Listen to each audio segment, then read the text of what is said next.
What up, everybody? We need to share this out. We got a show in order. We're going to be going over some shit. And I will be honest. I'm very mixed on this topic. There's a lot of things we're going to go over. We're going to go over the press conference first, since that's going to be starting in just a couple minutes. We have I got this up on my screen on the other side, just right here waiting. So we're keeping an eye on it, just waiting for Trump to go live. But I want to know what you guys think. After you share this out, throw in the comments. Where do you stand on this? Where do you stand? Are you in support of what the United States just did? Do you support it? I need to know. I want to know from your guys' view where you stand. Because me, I'm mixed. I don't like that we went into another country's land. But Kilburn, you're not wrong. The way it was executed was proper, but I don't like us going into another country. So we're gonna go through it. But I want to understand this. I got the indictment. I got all of the paperwork. We got the charges. We're gonna go over all of those things. The question that I have not found yet, the answer, I mean, is, do we have there's 6 people? Hang on, let me get back to my notes. Is there 6 people? 1, 2, 3, 4, 5, 6. There are 6 people named in the indictment. Did we arrest the 6 people, or did we only get 2? I haven't found, have we arrested all 6? We know of Maduro and his wife, Cecilia. There's 6 people named in the indictment. So I'm still trying to find out if we actually did get those 6 people. Now, in my opinion, this is just carrying on the work that Trump was trying to do in his first term and never really got to. We're going to touch on that here in a little bit too. Trump said there was some injuries during the invasion. So no deaths, but there were injuries. He didn't elaborate much more than that, and I haven't seen the specifics of what injuries were done.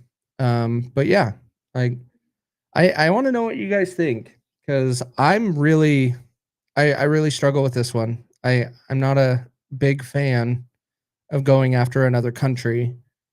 But we'll go over the legalities of it too. We'll touch on that. If we did, we wouldn't have heard about it. What do you mean by that? WTF Patriots? What do you mean by, if we did, we would have heard about it? Because yeah, I don't know. I really struggle with this one, but I want us to hear from Trump on what he has to say. He already did a couple hours ago on Fox. He did a little talk on there about the whole thing. I also have some texts. I work with people in Costa Rica, and some of those people are Venezuelan, are from Venezuela. They have left and gone to Costa Rica to live and do their thing. They're pretty damn excited, to be honest. So that's where some of these things, like, is it a good thing that we're getting rid of this bad guy that's ruining the country? Sure, but what do we get out of it? I look at it as the US is doing this for oil. And that's concerning to me. Is doing it for oil, not really doing it for any other reasons. And we need to stop the talk about fentanyl now. There is no fentanyl charges, not one. So when everybody keeps talking about fentanyl coming across our border and bringing up Venezuela, everybody needs to stop right now, because there's no fentanyl, none. Trump would have said this loudly and proudly, as he always does. Yeah, I understand that. Yeah, because that's his personality. 100%. I don't disagree with it. But Derek says he doesn't mind this, to be honest, but I do wish we could focus on our corruption. I agree. I agree, Derek. Like, I want to see us. Why we have arrested. I'm trying not to go on a rant at the moment because I'm waiting for Trump to come on. He should be going live any moment. We arrested a fucking president of another country before we have held a single politician in this country accountable.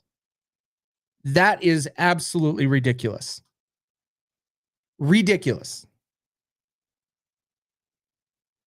That part needs to stop. We need to actually hold our politicians accountable. We need to hold the corruption in the United States accountable. This stuff is something that we need to address. Sure. Well, Kat, you say faux president, but is that our business? No. It's not our business. We don't need to be in regime changes. Not at all. We tried in 2019 with Venezuela, try to be nice. Trump tried this in 2019. He never actually followed through with this type of action. That's what I mean by this is a carryover from his first term. Not to mention all of the other regime changes. Oh, they're showing a podium. Let's see. Give me a thumbs up if you guys can hear this for me. Coming back here as those final preparations are being made for President Trump to make those remarks. Now, you can see the stand is there, and there is a lot of media, I can tell you, that are in this room. Let me pop up this other angle that we do have for you. Look at all of those reporters on the left-hand side of your screen, and that is just a few of them. Again, President Trump expected to walk in here in just a matter of moments to address the nation on this Venezuela operation, the capture of Maduro and his wife. We're going to bring you those remarks in full the second that we do get them. And we're looking at all of this, kind of gathering the latest information that is coming into our newsroom. Mark, anything that you think we missed? Anything you want to make sure to add here before I let you? I'll just mute this and we'll talk for a minute until we can see that he's live. So yeah, my beef is we are going after another country, holding that person accountable well before we did anything to address the corruption in the United States. Anything. Alan, dude, I'm there with you. I understand it. But I also understand, like, we have done this through our judicial system. We have courts, we have the indictment, we have Article 2 of the Constitution. You go through these. Trump is within his powers. As much as people want to say it, he's within the powers. It is starting a war without a declaration. But you can spin this with all of the charges and indictments that he technically is protecting the country. It gets murky, but I understand where that's coming from. I'm not necessarily a big fan of it, to be very frank. I want us focused on home. I want to focus on America. We could do multiple things at one time. Have you met the United States government? No, we can't. Like, America is so simple. You can't do multiple things at one time. Americans are so focused. Like, we were all in on the Epstein files. Wait a minute. Now we're all in on Minnesota daycares. We can't do multiple things at one time. Look at how everybody gets focused on one thing and stays there. Americans are easily distracted. Easily.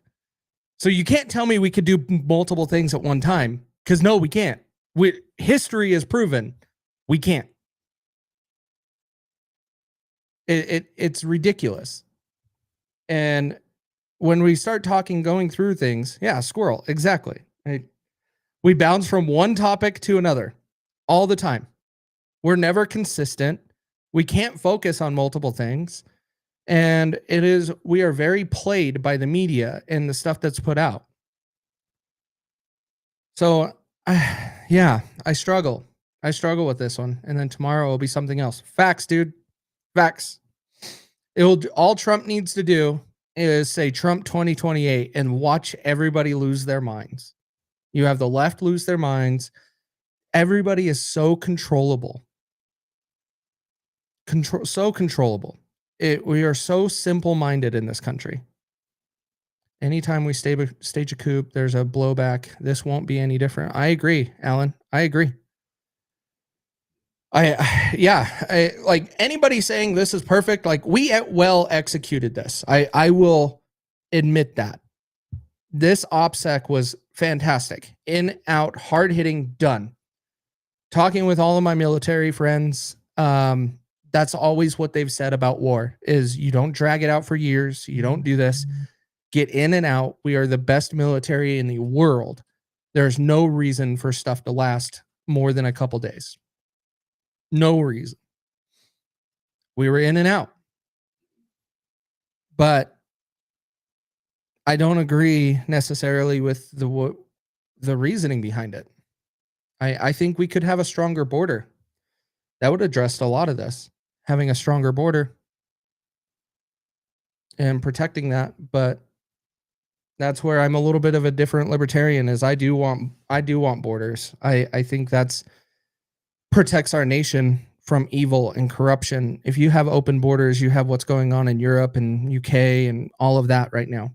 Right? They're getting invaded just from outside. And so we can't have open borders. We have to protect our nation. And that's the reason why borders should exist, in my opinion. Yeah, and I agree with you, deport. I'm one of those libertarians that do agree with deporting. Because I agree that we should have borders and we do need to fix our immigration. We do. That shithole is a disaster, and that only encourages illegal immigration because it's easier to come here illegally than it is legally. And a hell of a lot cheaper. We make it so expensive to come here and come here legally that we almost encourage illegal immigration. Anyways, we don't need to be going on that because that's not necessarily what this is about. Trump, the charges that we got here, let's go over them real quick. There are 4 charges. 4 charges for all 6 people. The narco-terrorism conspiracy, cocaine importation conspiracy, possession of machine guns and destructive devices, conspiracy to possess machine guns and destructive devices. Those are the 4 charges that Pam Bondi has stated that also align with the indictment. Now, they are actually, I misspoke. The conspiracy to distribute cocaine only applies to 3 of the 6 people. The rest of them got the other charges, all of the other charges. Okay. Yeah. So the narco-terrorism conspiracy is Maduro, Cabello Rondon, Rodriguez Chaikin? I don't know. You're going to hear, if I have to say any Spanish words or names and those things, that I'm going to butcher them, guys. It's just going to happen. There's also several cartels mentioned. From these are old cartels all the way up to modern today's cartels. FRAC, ELN, Sinaloa Cartel, Zeta CDN, and I can never say that. Tren Diargua. Yeah, the big one that everybody talks about today in 2024 and 2025. Well, now 2026. Tren Diarguan. Yeah, that's the other one. Yeah, thanks, Emily. Thanks, hon, for saying that. Yeah, please share this out. We're waiting for this press conference. And then I want to go into the details. We're going to go over the indictment. We're going to talk about what everybody else is saying. I also want to talk about, like, Mike Lee. Like, we need to talk about his post. Mike Lee was like, I want to understand what's going on. Very similar approach to what I have is I wanted to know the details. And so this morning, after diving through it, looking at it, I can see the details. Thanks, man. I appreciate it. But this is a tough spot. Hopefully we don't insert some idiot in the regime change like we have done with others. Because all of the other regime changes we've done, we put in some idiot. A lot of people won't talk about the regime change in Ukraine. They say we had no involvement in it, is what a lot of people claim. But no, we were very heavily in pushing for Zelensky to be the president of Ukraine. We've done it in several countries, and it seems like it's getting more frequent that we are doing regime changes. Like just in 2000, we've had like 7. I should be on Rumble. You should be able to find me on Rumble, Waz. I should be there. It shows I'm live on Rumble, so it should be. But we've had, well, I guess you can say, because I have notes of Haiti in 2004, Afghanistan in 2001. Oh, nothing yet. Okay. Iraq in 2003, Ukraine in 2014, Libya in 2011, Syria in 2011, and Venezuela. Should be American versus Gov was. You should be able to find me in there. Just my handle. Same handle as I have on X. To also touch on, I know this is all over the place, guys. I'm just buying time at the moment, waiting for this supposed to go live. I thought Trump would have been on time today. But I guess not. He's going to be late. Let's send more of our tax dollars to Ukraine. Well, Trump did. We sent more money to Ukraine in the NDAA. Yay.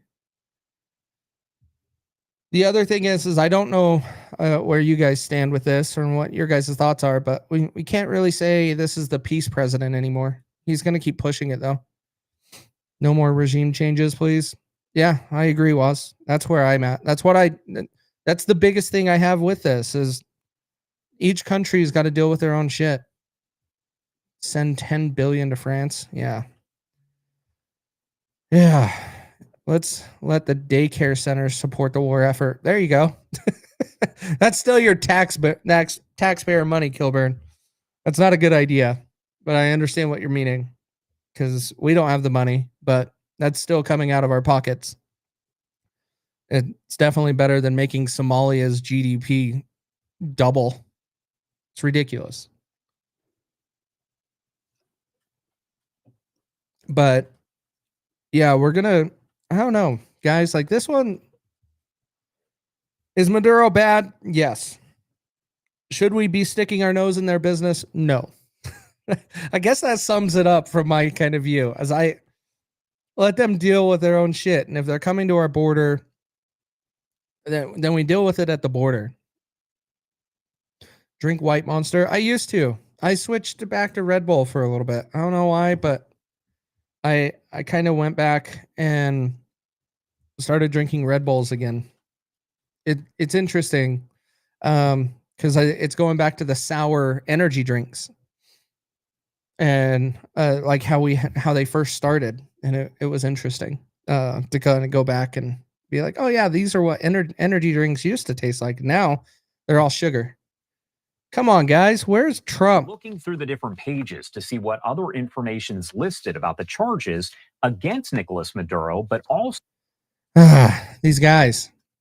Regime change never works. Look at how many we lost in Vietnam for nothing. Maduro is a bad guy, but we have enough issues in the United States. This sets a bad precedent.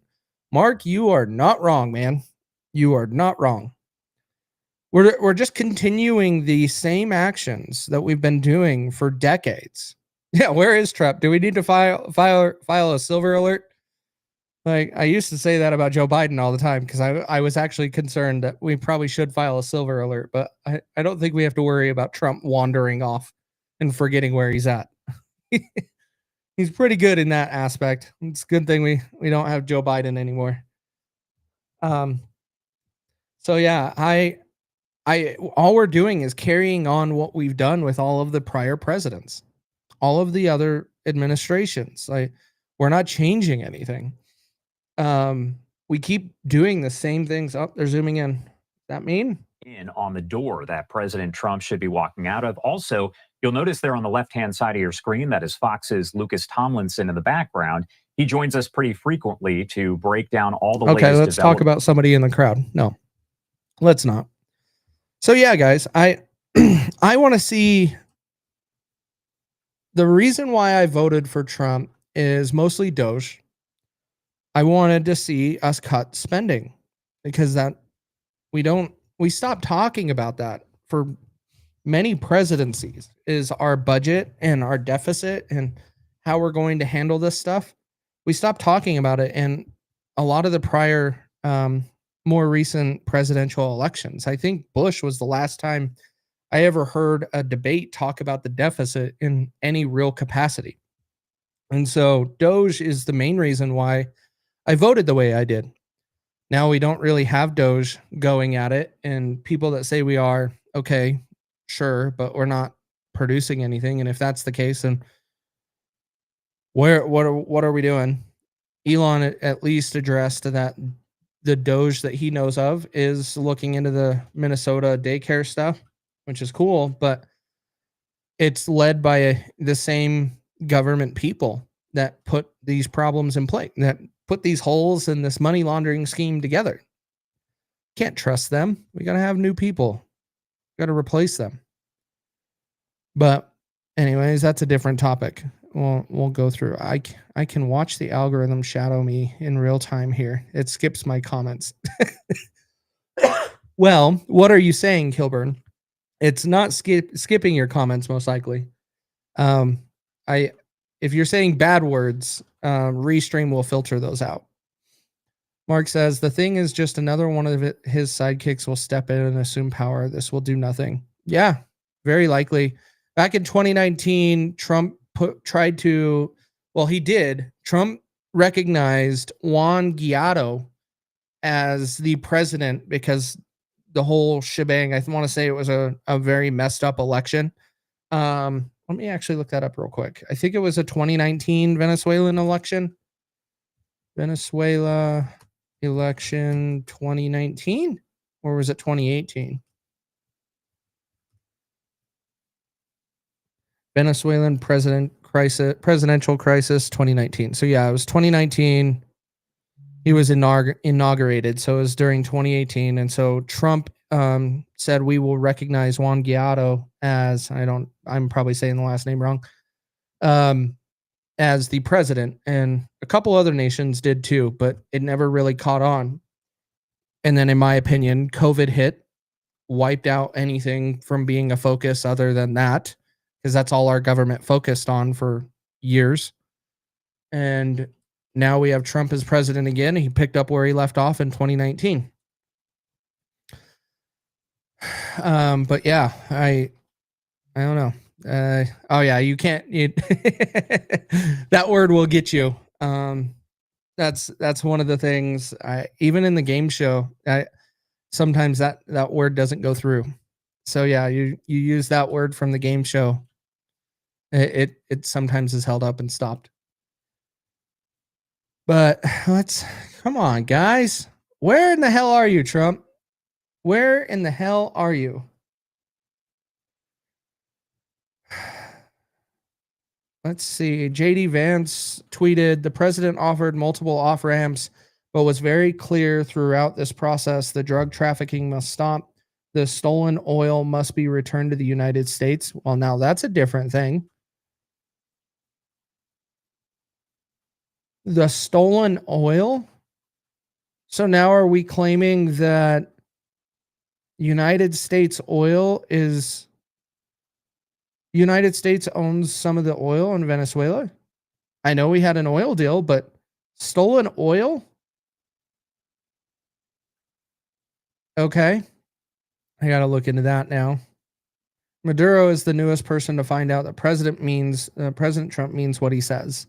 Kudos to our brave special ops who pulled off a very impressive operation, truly impressive operation. I agree with the operation side of things. Yeah, I don't understand stolen oil. He said this a month ago. JD did.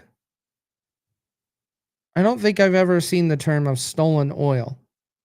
I knew the US took over some oil tankers and we said we are not returning that oil to Venezuela. I know that for sure happened. Let me see what else is going on. AOC. It's not about drugs. If it was, Trump wouldn't have pardoned one of the largest narco traffickers in the world last month. Oh. Are you talking about Ross Ulbricht? Is that what you're trying to claim, AOC? He is not a narco trafficker, AOC.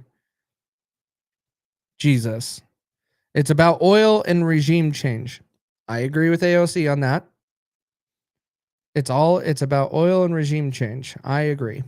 And they need a trial now to pretend that it isn't, especially to distract from Epstein plus skyrocketing healthcare costs. Yeah, skyrocketing healthcare costs.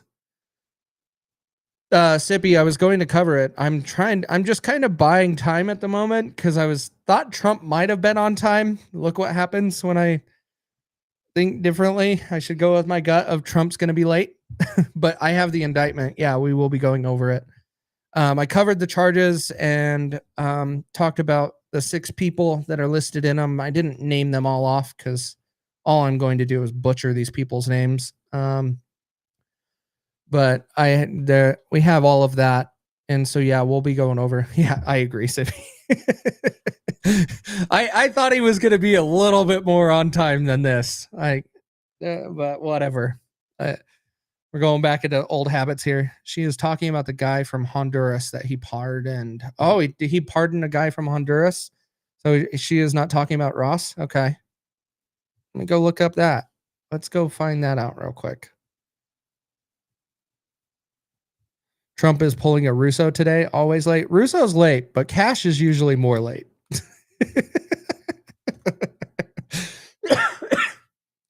Yeah, we would probably still, if we were doing Truth Will Set You Free, we'd probably still be waiting for both of those guys to be waking up right now. That's probably what we'd be doing. Let's look up this guy from Honduras. Trump pardoned guy from Honduras. Yeah, I just butchered Honduras in spelling. That's cool. Former Honduran president Juan Orlando Hernandez. Orlando Hernandez, the former president of Honduras. He was extradited to the United States in 2022, convicted of U.S. federal court on drug trafficking and firearms conspiracy charges in March 2024. He was sentenced to 45 years in prison for helping traffic more than 400 tons of cocaine into the United States. Always a Hernandez. You're hilarious, Kilbert. Of course Trump's busy. I give Trump that credit. That guy doesn't stop. He is doing all kinds of things. Right? And they keep focusing on his hands and the color of his hands. Yeah, that guy's getting IVs all the time, I'm sure. I don't know how he's doing all of this traveling and all of this stuff all the time. I can't say he surrounds himself with a great team because he's still got Pam Bondi in his administration. He's kicked out Elon. He's kicked out Dan Bongino pretty much. Like, people are leaving, which is just like the first administration. But we'll see. For the names, just use different food items from Taco Bell. Oh, Jesus. That would be hilarious. How can we do that? Desado Cabellan Rondon. So Cabello Rondon. What dish is that at Taco Bell? What burrito is that? I don't know about that one. He is the Minister of Interior, Justice, and Peace. I didn't know they had peace in Venezuela. Didn't look like it to me. His team sucks. I agree. I agree. On December 1st, President Trump granted Hernandez a full pardon and he was released from U.S. prison that same day. Trump publicly argued that the prosecution was unfair, thought there is no evidence supporting that claim, a rationale criticized by many observers. Yeah, that is interesting. If we're concerned about drugs, Honduras is one of the most dangerous countries in the world. And Hernandez was president 2014 through 2022.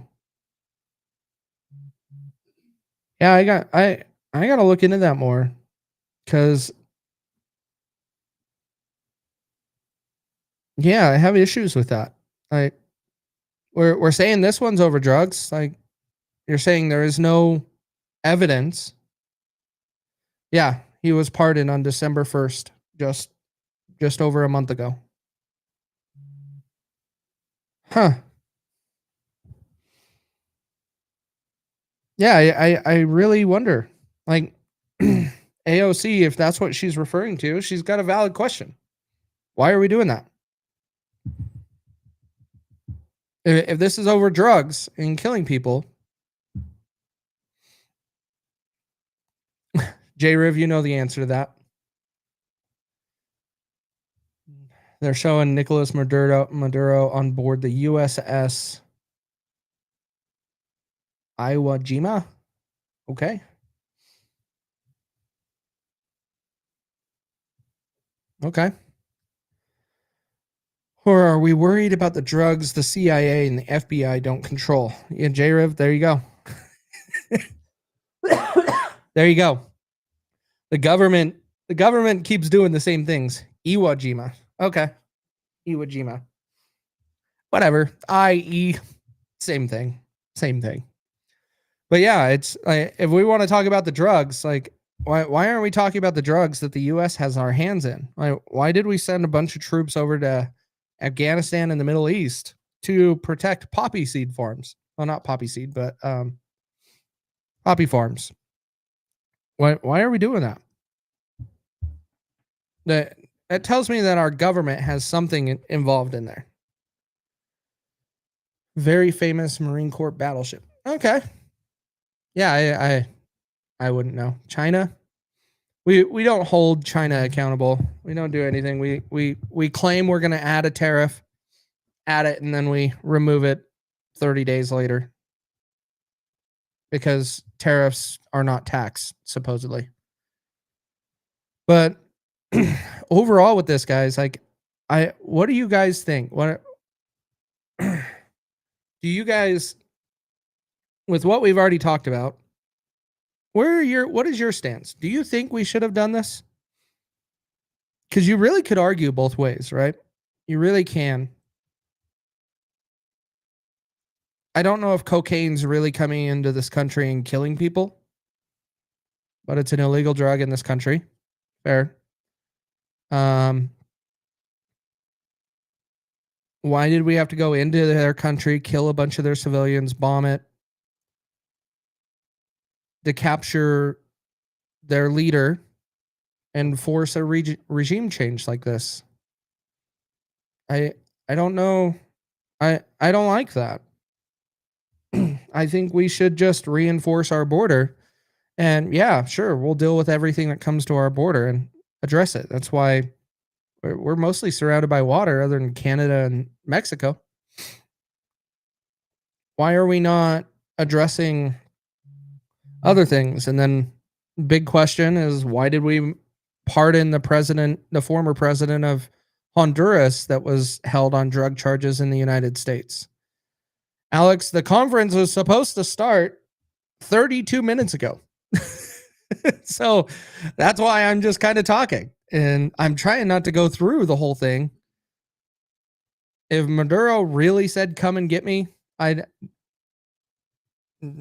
you're asking for it, because that is one thing I do give Trump is when it comes to these international things, he usually will mean it. His strikes have been on point in the sense of just one and done, not carrying out a long drug out war, those things, but still. And WTF Patriots is right there. And that's where it keeps pulling me back is it's not our problem, guys. Like you guys are in the chat saying similar stuff. I know Kilburn's on the opposite side there, which him and I disagree on quite a few things, but no, we agree to disagree, but we got to talk about these things. Like I'm more pissed off and annoyed that we are now entering 12 months into this presidency and not one person in our US corrupt government has been held accountable. Not one. I'll go pull up Sovi's video. Thanks, Sippy. Let me go grab that. Oh, when was this? Was this old?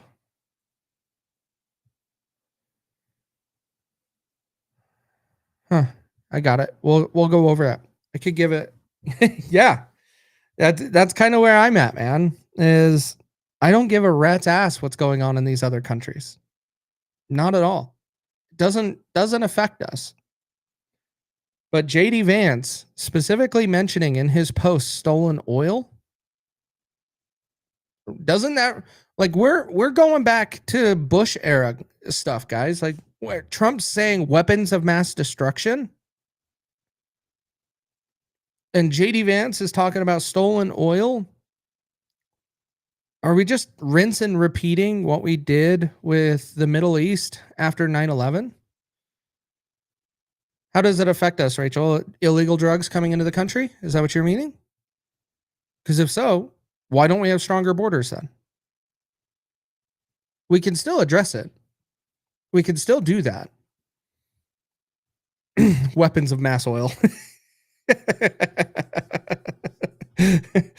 Not wrong, Sippy. You're not wrong. That's where I struggle with this. Like I really do. I don't like Maduro. I think he's an evil dude. I think he did ruin his country.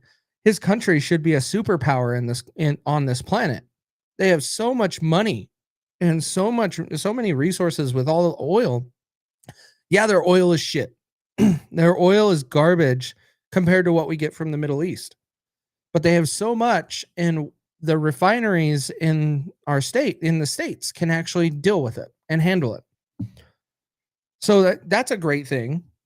We could have a great working relationship with that country if we wanted to, but we don't have to go and force a regime change because we want that oil. JD Vance and Trump is a damn joke at this point. They played the long game, tricked us all. I see it, man. I agree. I want to see politicians arrested. Remember the Monroe Doctrine? You mentioned that earlier, Kat, and I got distracted. Let me look this up. Because Monroe Doctrine, I have heard that before, and I don't remember why I recall it. U.S. makes Western Hemisphere safe. Well, that's what I don't want. Listen, if we could go into any country and get rid of an evil dictator the way we just got rid of Maduro, then I'm all about it. No. Is that America first? Rachel, I don't know where you stand on this, but is that America first? Going into another country, regardless, like let's take Venezuela out of the mix and use just your statement. If you want to do that, okay.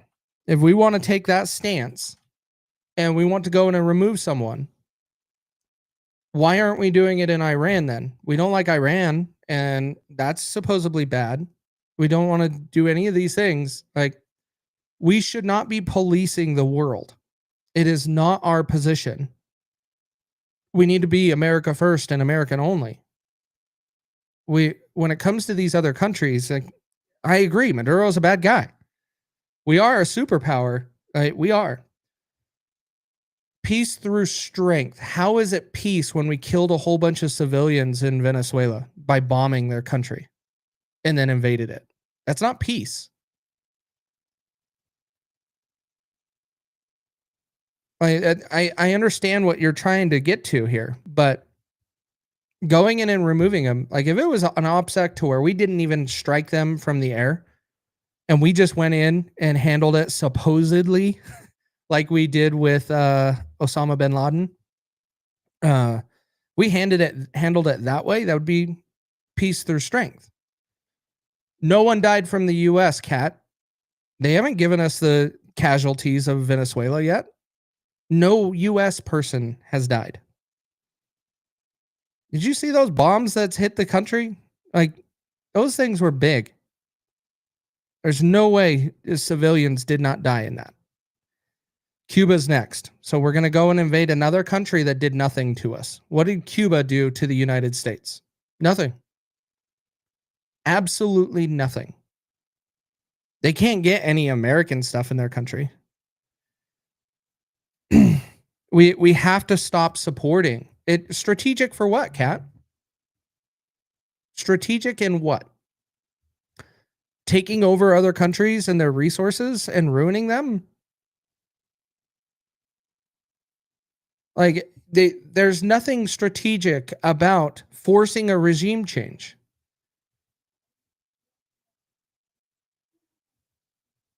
All right, here we go. Lift up the audio. Okay, thank you very much. This is big stuff. We appreciate you being here. Can you guys hear it? Give me a thumbs up, please. Late last night and early today, at my direction, the United States Armed Forces conducted an extraordinary military operation in the capital of Venezuela. Overwhelming American military power, air, land, and sea, was used to launch a spectacular assault. And it was an assault like people have not seen since World War II. It was a force against a heavily fortified military fortress in the heart of Caracas to bring outlaw dictator Nicolas Maduro to justice. This was one of the most stunning, effective, and powerful displays of American military might and competence in American history. And if you think about it, we've done some other good ones, like the attack on Soleimani, the attack on al-Baghdadi, and the obliteration and decimation of the Iran nuclear sites just recently in an operation known as Midnight Hammer. All perfectly executed and done. No nation in the world could achieve what America achieved yesterday, or frankly, in just a short period of time. All Venezuelan military capacities were rendered powerless as the men and women of our military, working with U.S. law enforcement, successfully captured Maduro in the dead of night. It was dark. The lights of Caracas were largely turned off due to a certain expertise that we have. It was dark and it was deadly. But captured along with his wife, Celia Flores, both of whom now face American justice. Maduro and Flores have been indicted in the Southern District of New York, Jay Clayton, for their campaign of deadly narco-terrorism against the United States and its citizens. I want to thank the men and women of our military who achieved such an extraordinary success overnight with breathtaking speed, power, precision, and competence. You rarely see anything like it. You've seen some raids in this country that didn't go so well. They were an embarrassment. If you look back to Afghanistan, or if you look back to the Jimmy Carter days, They were different days. We're a respected country again, maybe like never before. These highly trained warriors operating in collaboration with U.S. law enforcement caught them in a very ready position. They were waiting for us. They knew we had many ships out in the sea, just sort of waiting. They knew we were coming. So they were in what's called a ready position, but they were completely overwhelmed and very quickly incapacitated. If you would have seen what I saw last night, you would have been very impressed. I'm not sure that you'll ever get to see it, but it was an incredible thing to see. Not a single American service member was killed, and not a single piece of American equipment was lost. We had many helicopters, many planes, many people involved in that fight. But think of that, not one piece of military equipment was lost, not one service member was, more importantly, killed. The United States military is the strongest and most fearsome military on the planet by far, with capabilities and skills our enemies can scarcely begin to imagine. We have the best equipment anywhere in the world. There's no equipment like what we have. And you see that even if you just look at the boats. We've knocked out 97% of the drugs coming in by sea. 90%. Each boat kills on average, 25,000 people. We knocked out 97%. And those drugs mostly come from a place called Venezuela. We're going to run the country until such time as we can do a safe, proper, and judicious transition. So we don't want to be involved with having somebody else get in, and we have the same situation that we had for the last long period of years. So we are going to run the country until such time as we can do a safe, proper, and judicious transition. And it has to be judicious because that's what we're all about. We want peace, liberty, and justice for the great people of Venezuela. And that includes many from Venezuela that are now living in the United States and want to go back to their country. It's their homeland. We can't take a chance that somebody else takes over Venezuela that doesn't have the good of the Venezuelan people in mind. We've had decades of that. We're not going to let that happen. We're there now. And what people don't understand, but they understand as I say this, we're there now, but we're going to stay until such time as the proper transition can take place. So we're going to stay until such time as we're going to run it, essentially, until such time as a proper transition can take place. Wow. As everyone knows, the oil business in Venezuela has been a bust, a total bust for a long period of time.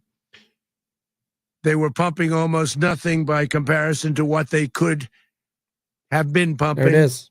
It's all over what oil. Could have taken place. We're going to have our very large United States oil companies, the biggest anywhere in the world, go in, spend billions of dollars, fix the badly broken infrastructure, the oil infrastructure, and start making money for the country. And we're going to start making money for Venezuela. Ready to stage a second and much larger attack if we need to do so. So we were prepared to do a second wave if we needed to do so. We actually assumed that a second wave would be necessary, but now it's probably not. The first wave, if you'd like to call it that, the first attack was so successful, we probably don't have to do a second, but we're prepared to do a second wave, a much bigger wave, actually. This was pinpoint, but we have a much bigger wave that probably won't have to do. This partnership of Venezuela with the United States of America, a country that everybody wants to be involved with because of what we were able to do and accomplish, will make the people of Venezuela rich, independent, and safe. And it will also make the many, many people. When are we going to make Americans rich? Venezuela that are living in the United States extremely happy. They suffered. They suffered. So much was taken from them. They're not going to suffer anymore.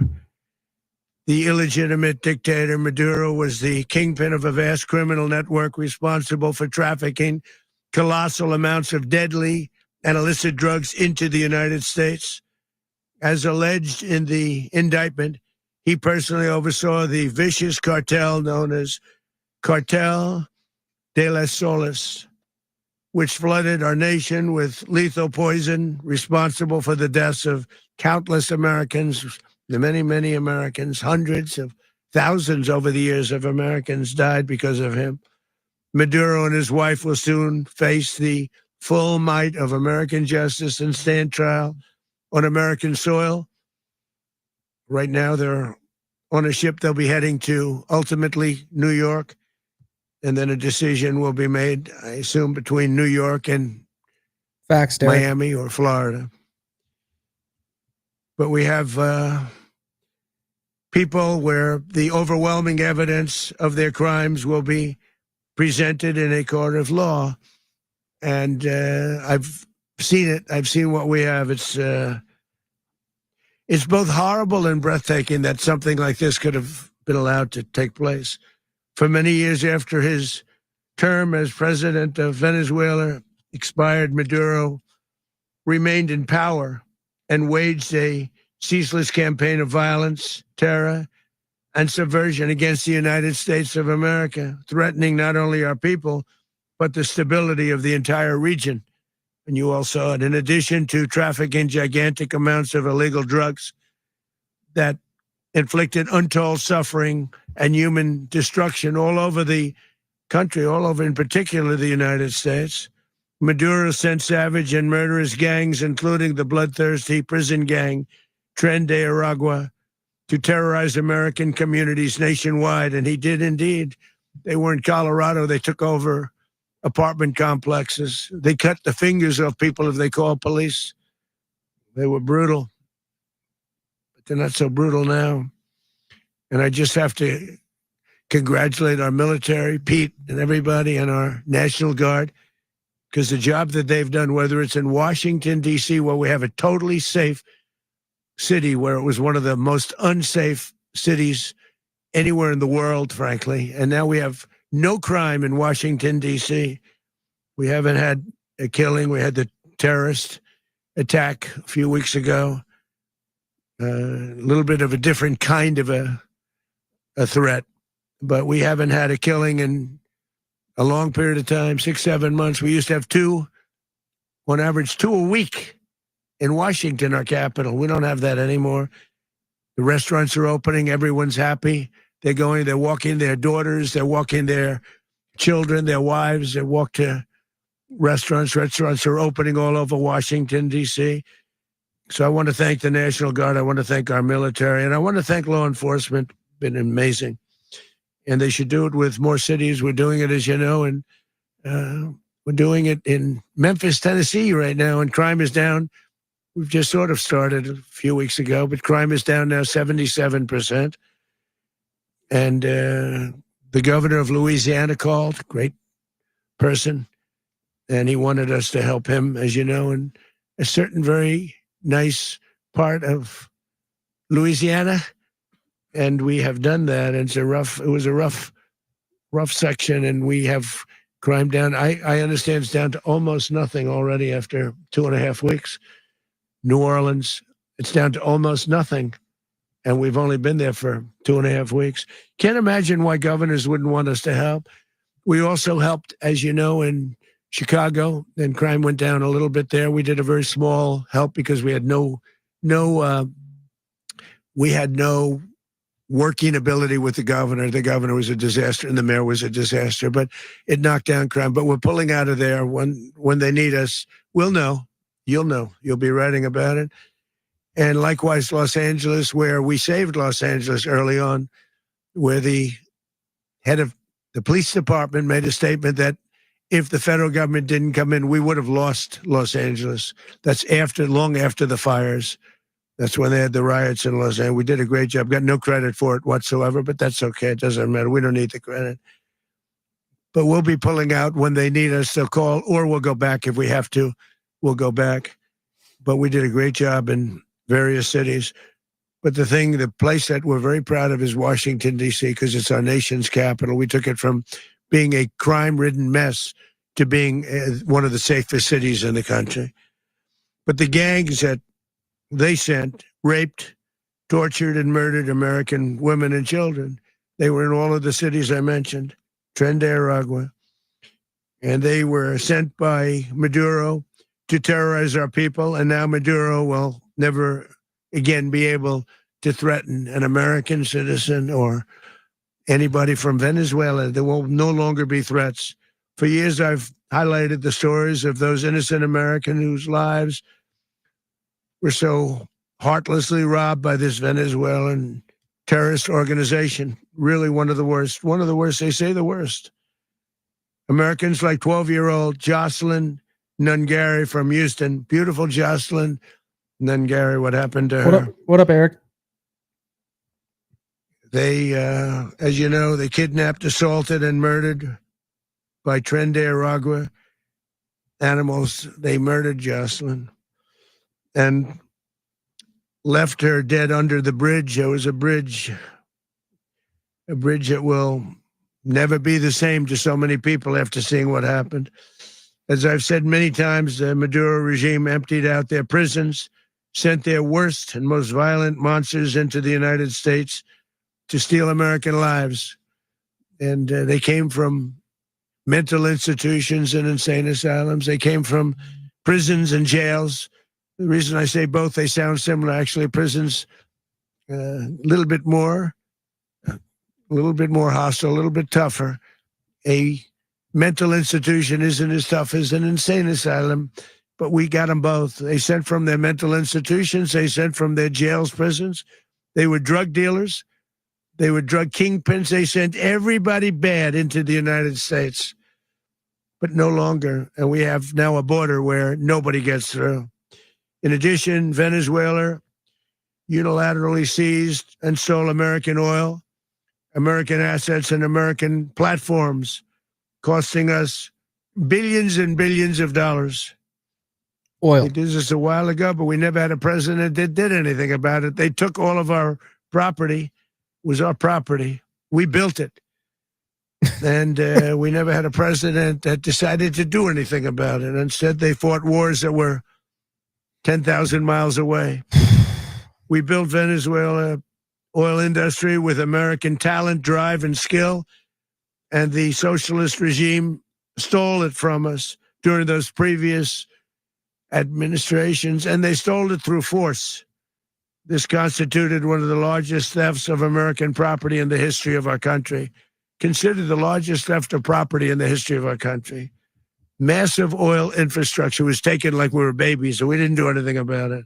What about Afghanistan? I would have done something about it. America will never allow foreign powers to rob our people or drive us back into and out of our own hemisphere. That's what they did. Furthermore, under the now deposed dictator Maduro, Venezuela was increasingly hosting foreign adversaries in our region and acquiring menacing offensive weapons that could threaten U.S. interests and lives. And they used those weapons last night. Potentially in league with the cartels operating along our border. All of these actions were in gross violation of the core principles of American foreign policy, dating back more than 2 centuries. And not anymore.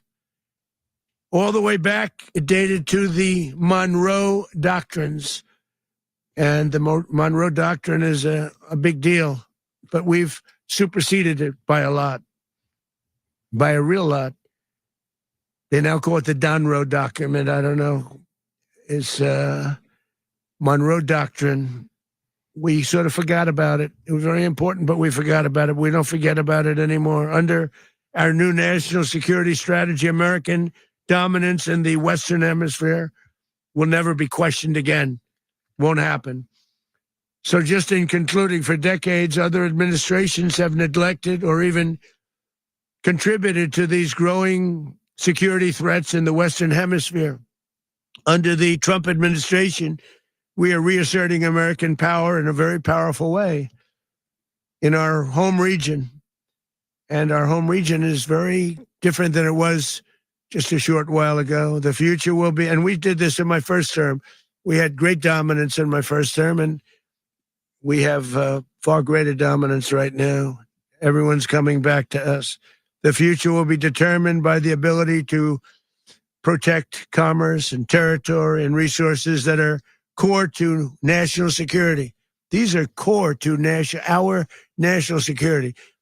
Just like tariffs are, they've made our country rich, and they've made our national security stronger than ever before. But these are the iron laws that have always determined global power. And we're going to keep it that way. We will secure our borders. We will stop the terrorists. We will crash the cartels, and we will defend our citizens against all threats, foreign and domestic. Other presidents may have lacked the courage or whatever to defend America, but I will never allow terrorists and criminals to operate with impunity against the United States.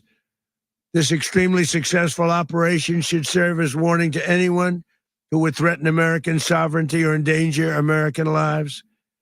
Very importantly, the embargo on all Venezuelan oil remains in full effect. The American Armada remains poised in position, and the United States retains all military options until United States demands have been fully met and fully satisfied. All political and military figures in Venezuela should understand what happened to Maduro can happen to them, and it will happen to them if they aren't just fair, even to their people. The dictator and terrorist, Maduro, is finally gone in Venezuela. People are free. They're free again. It's been a long time for them, but they're free. America is a safer nation this morning. It's a prouder nation this morning because it didn't allow this horrible person and this country that was doing very bad things to us. It didn't allow it to happen. And the Western Hemisphere is right now a much safer place to be. So I want to thank everybody for being here. I want to thank General Raisin Kane. He's a fantastic man. I've worked with a lot of generals. I worked with some I didn't like. I worked with some I didn't respect. I worked with some that just weren't good. But this guy is fantastic. I watched last night one of the most precise attacks on sovereignty. I mean, it was an attack for justice. And I'm very proud of him, and I'm very proud of our Secretary of War, Pete Hegseth, who I'm going to ask to say a few words. Thank you very much. Can you explain how the U.S. will run Venezuela? Well, thank you, Mr. President. Finally, a commander-in-chief the world respects and the American people deserve. And as the president said, words can barely capture the bravery and the power and the precision of this historic operation. A massive joint military and law enforcement raid flawlessly executed by the greatest Americans our country has to offer. American warriors are second to none, the best in the world and the best of our country. What all of us witnessed last night was sheer guts and grit, gallantry, and glory of the American warrior. I'm simply humbled by such men. And I tip my hat to our chairman, Dan Raisin Kane, and all those Americans who stood watch last night. Our warriors are the elite of America. And again, President Trump has your back. No other country on planet Earth, and it's not even close, could pull this kind of operation off. And no other president has ever shown this kind of leadership, courage, and resolve. The most powerful combination the world has ever seen. As the president said, our adversaries remain on notice. America can project our will anywhere, anytime. The coordination, the stealth, the lethality, the precision, the very long arm of American justice, all on full display in the middle of the night. Nicolas Maduro had his chance, just like Iran had their chance, until they didn't and until he didn't. He effed around and he found out. President Trump is deadly serious about stopping the flow of gangs and violence to our country. Deadly serious about stopping the flow of drugs and poison to our people, deadly serious about getting back the oil that was stolen from us, and deadly serious about reestablishing American deterrence and dominance in the Western Hemisphere. This is about the safety, security, freedom, and prosperity of the American people. This is America first. This is peace through strength. And the United States War Department is proud to help deliver it. Welcome to 2026. And under President Trump, America is back. I'd like to welcome now our Chairman Raising Cane, to give a few more details about the operation. Mr. Chairman. Thank you, Mr. Secretary. Thank you, Mr. President, and good morning. Last night, on the order of the President of the United States and in support of a request from the Department of Justice, as the President said, the United States military conducted an apprehension mission in Caracas, Venezuela, to bring to justice two indicted persons, Nicolas and Cecilia Maduro. This operation, known as Operation Absolute Resolve, was discreet, precise, and conducted during the darkest hours of January 2nd, and was the culmination of months of planning and rehearsal, an operation that, frankly, only the United States military could undertake. What I'd like to do this morning is talk to you through some of the preparation and the details without compromising any of our tactics, techniques, and procedures. There is always a chance that we'll be tasked to do this type of mission again. Our interagency work began months ago and built on decades of experience of integrating complex air, ground, space, and maritime operations.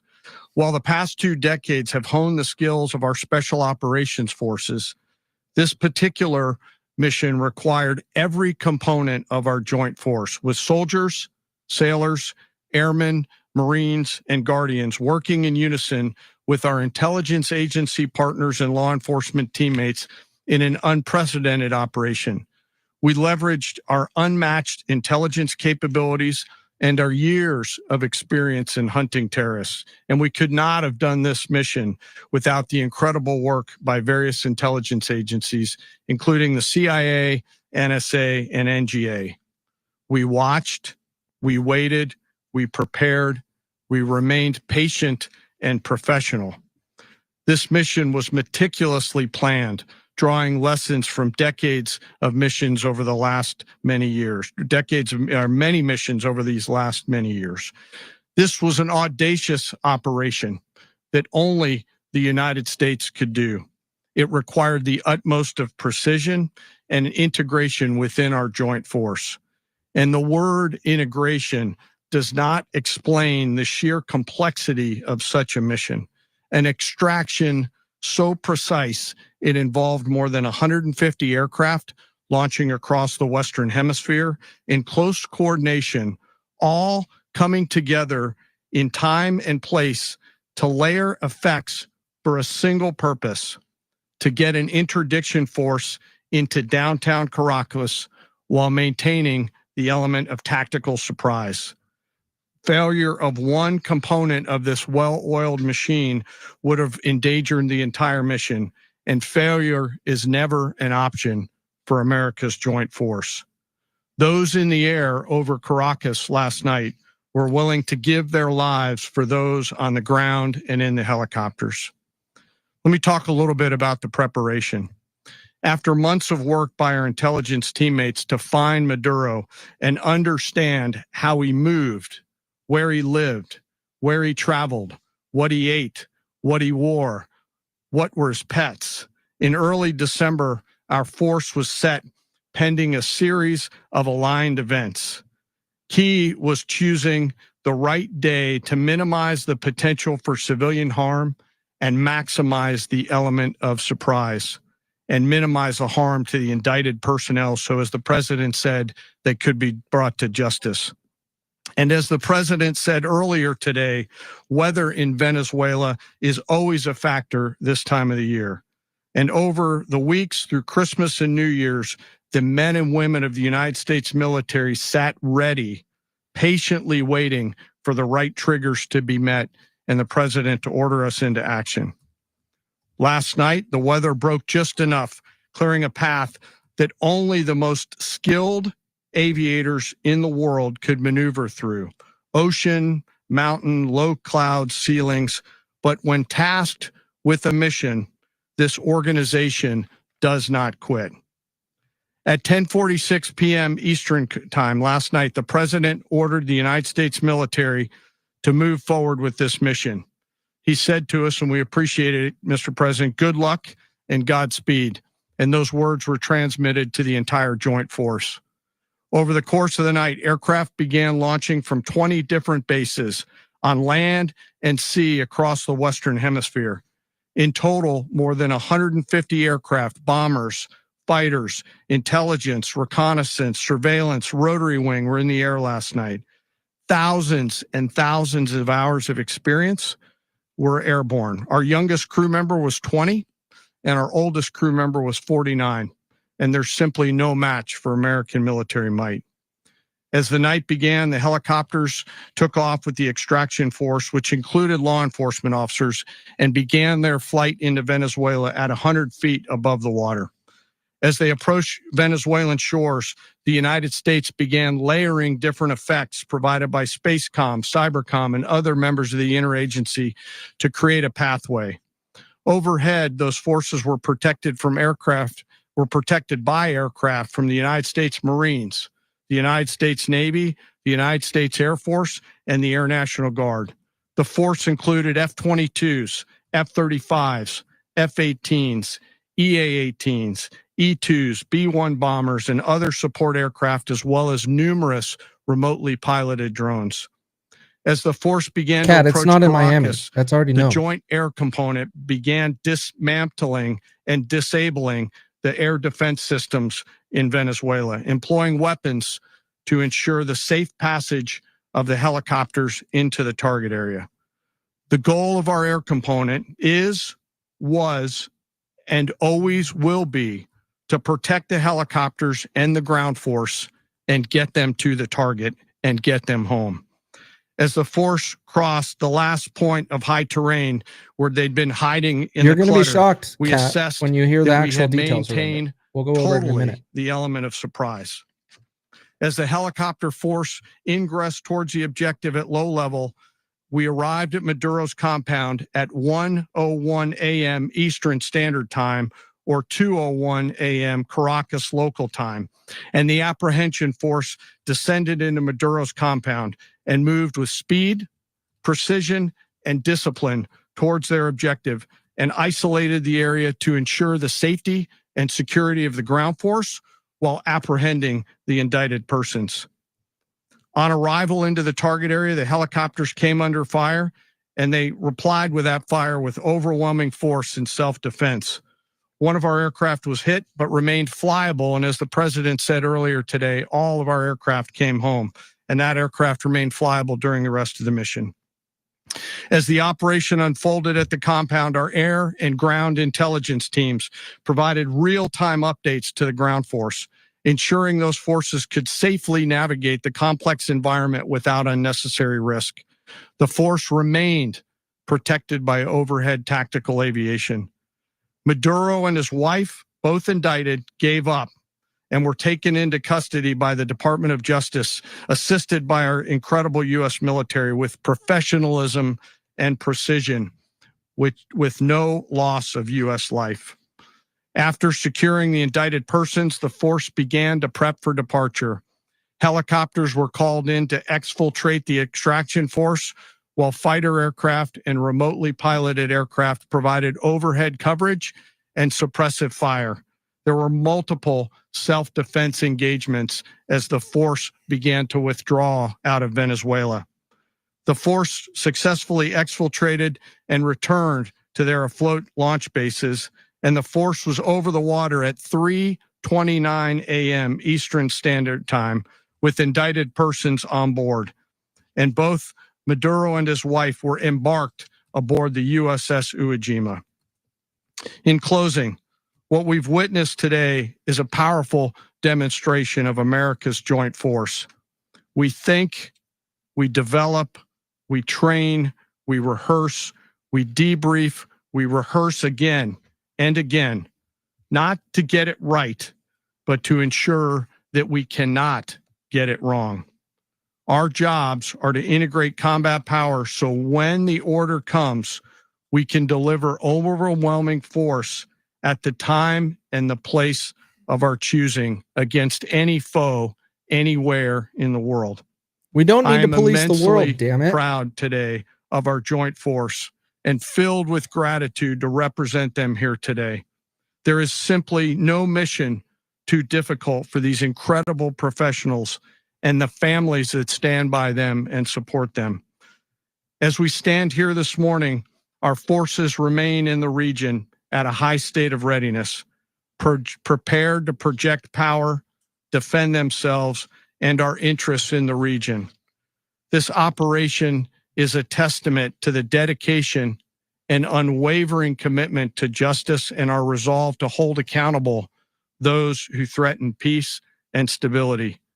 In closing, I want to express my heartfelt gratitude to the brave men and women who executed this mission. Their courage and tireless commitment to our nation are what makes us strong. Thank you, Mr. Secretary, and thank you, Mr. President. Well, I don't have much to add to what you've heard now, other than the following points. Nicolas Maduro was indicted in 2020 in the United States. He is not the legitimate president of Venezuela. That's not just us saying it. The first Trump administration, the Biden administration, the second Trump administration, none of those three recognized him. He's not recognized by the European Union and multiple countries around the world. He is a fugitive of American justice with a $50 million reward, which I guess we saved $50 million. And make sure. Yeah, exactly. But Don't let anybody claim it. Nobody deserves it but us. But I want to be clear about one thing. Nicolas Maduro had multiple opportunities to avoid this. He was provided multiple very, very, very generous offers and chose instead to act like a wild man, chose instead to play around. And the result is what we saw tonight. The other message here is the following. You have a guy, like many people around the world, they like to play games. You have a guy who decides he's going to invite Iran into his country, is going to, do the confiscation of American oil companies, is going to flood our country with gang members, is going to take Americans prisoner and try to hold them for hostage and trade them like he was able to do with the Biden administration. Basically likes to play games all this time and thinks nothing's going to happen. And I hope what people now understand is that we have a president. The 47th president of the United States is not a game player. When he tells you that he's going to do something, when tells you he's going to address a problem, he means it. He actions it. I can tell you, I've watched this process now for 14, 15 years. He told me the Epstein files I'm going to do this. I'm going to do that. When I get there, we're going to do this. We're going to take. This is a president of action. Like, I don't understand yet how they haven't figured this out. President of action. And now, if you don't know, now you know. For other this countries, is the way it's but going not to play America. out, and I think people need to understand that this is not a president that just talks. You're and just does pissing letters me and press off, conferences. fucking Marco Rubio. If he says he's serious about something, he means it. And this is something that was a direct threat to the national interest of the United States, and the president addressed it. There's a president of peace, by the way. I told you what I just said earlier. This guy had multiple opportunities to find his way somewhere else and figure out another. He could have been living somewhere else right now, very happy, but instead he wanted to play big boy. And so now, he's got other sets of problems on his hands. And but I think the message here should be for the world. Look, the president doesn't go out looking for people to pick fights with. I've always hated Rubio. Generally wants to get along with everybody. At the beginning. We'll talk and meet with anybody. Of but this don't play games. I liked some of his actions. Don't play games with this president's in office, because it's not going to turn out well. And so I hope that I guess that lesson was learned last night, and we hope it'll be instructive moving forward. Is that a message for Cuba? Mr. President. Mr. President. Mr. President. Mr. President. Now we're going to take questions. Mr. President. You said that the U.S. is going to run Venezuela. So who's in power right now? Well, we're going to be running it with a group, and we're going to make sure it's run properly. We're going to rebuild the oil infrastructure, which will cost billions of dollars. It'll be paid for by the oil companies directly. They will be reimbursed for what they're doing, but that's going to be paid. And we're going to get the oil flowing the way it should be. As you know, it was just a minor flow. It was actually a minor flow for what they have. But we're going to run it properly, and we're going to make sure the people of Venezuela are taken care of. We're going to make sure the people that were forced out of Venezuela by this thug are also taken care of. Mr. President, does the U.S. running the country mean that U.S. troops will be on the ground? How will that work? Well, they always say boots on the ground. So we're not afraid of boots on the ground if we have to have. We had boots on the ground last night. at a very high level, actually. We're not afraid of it. We don't mind saying it. But we're going to make sure that that country is run properly. We're not doing this in vain. This is a very dangerous attack. This is an attack that could have gone very, very badly. Could have gone very badly. We could have lost a lot of people last night. We could have lost a lot of dignity. We could have lost a lot of equipment. The equipment is less important, but we could have lost a lot. And we're going to make sure that this is proper. We're there now. We're ready to go again if we have to. We're going to run the country right. It's going to run very let's run our own country judiciously, very fairly. It's going to make a lot of money. We're going to give money to the people. We're going to reimburse people that were taken advantage of. We're going to take care of everybody. It's very important. We couldn't. When are we taking care of Americans? Our oil. Fuck Venezuela. Built that whole industry there, and they just took it over like we were nothing. And we had a president that decided not to do anything about it.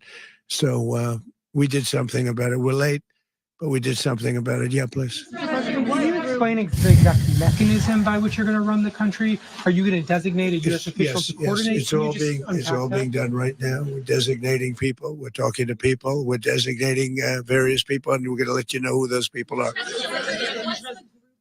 That would run Venezuela. Well, it's largely going to be for a period of time. The people that are standing right behind me, we're going to be running it. We're going to be bringing it back. It's a dead. I talk about a dead country.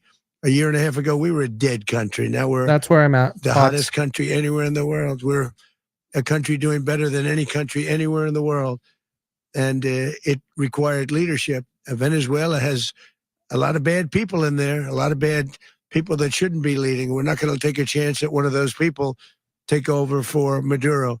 So you can look at, and others, we have fantastic people, including people in the military. So we're going to have a group of people running it until such time as it can be put back on track, make a lot of money for the people, and give people a great way of life, and also reimbursement for people in our country that were forced out of Venezuela.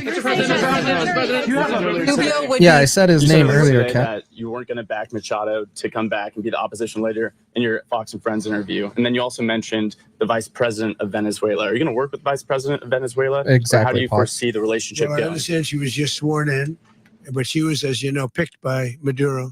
So Marco's working on that directly. He's just had a conversation with her.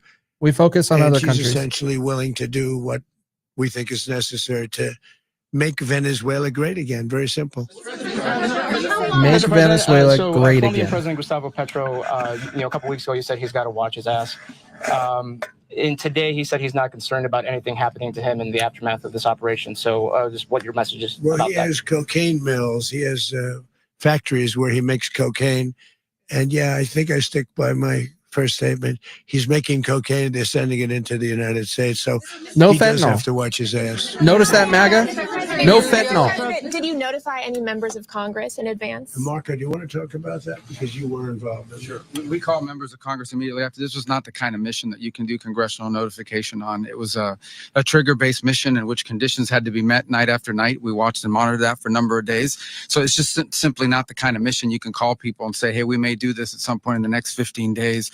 But it's largely a law enforcement function. Remember, at the end of the day, at its core, this was an arrest of 2 indicted fugitives of American justice, and the Department of War supported the Department of Justice in that job. Now, there are broader policy implications here, but it's just not the kind of mission that you can pre-notify because it endangers the mission. That's accurate. Plus, if I could add one thing to that, Congress has a tendency to leak. This would not be good. If they leaked, General, I think it would have been maybe a very different result. But I have to say, they knew we were coming at some point, We had a lot of ships out there. They sort of knew we were coming. We went through. But Congress will leak, and we don't want leakers. I agree. You were one of the only people to watch this all play out live. What was Maduro doing when the U.S. forces entered what I assume would be his home? And also, was there any point where the U.S. was considering if Maduro pushed back or resisted killing Maduro? It could have happened. It could have happened. He was trying to get into a safe place. The safe place is all steel. And he wasn't able to make it to the door because our guys were so fast. They went through the opposition so fast. And there was a lot of opposition. People were wondering, do we get them by surprise? Sort of surprised, but they were waiting for something. It was a lot of opposition. There was a lot of gunfire. You saw some of it today. But he was trying to get to a safe place, which wasn't safe because we would have had the door blown up in about 47 seconds, they say on average, regardless of how thick the steel was. It was a very thick door. It was a very heavy door, but he was unable to get to that door. He made it to the door. He was unable to close it. Go ahead, finish. Where is Maduro going to be in the time being right now? Southern District, New York. Eventually, ultimately, in the near future, he's going to be brought to New York. And where is he going New to York. be held? Where is he going to be Not held in Miami. New York? Do you know? That's going to be up to Everybody the is talking officials about at Southern the District, New York is corrupt, and we're going to prosecute him there. Something of a mixed track record of ousting Fucking dictators ridiculous. without necessarily a plan for what comes afterwards. Not with Did me, that though. weigh on your decision? Well, that's when we had different presidents, but with me, that's not true. With me, we've had a perfect track record of winning. We win a lot, and we win. If you look at Soleimani, you look at al-Baghdadi, you look at the Midnight Hammer. Midnight Hammer was incredible. Right now, you wouldn't have peace in the Middle East. We have essentially peace in the Middle East because of that. If we weren't successful peace in the with Middle East, Midnight we Hammer, just you lost wouldn't have soldiers in the peace Middle East. So, with me, you've had a lot of. We don't have peace in the Middle East. You've had no losses. Yeah. Can you?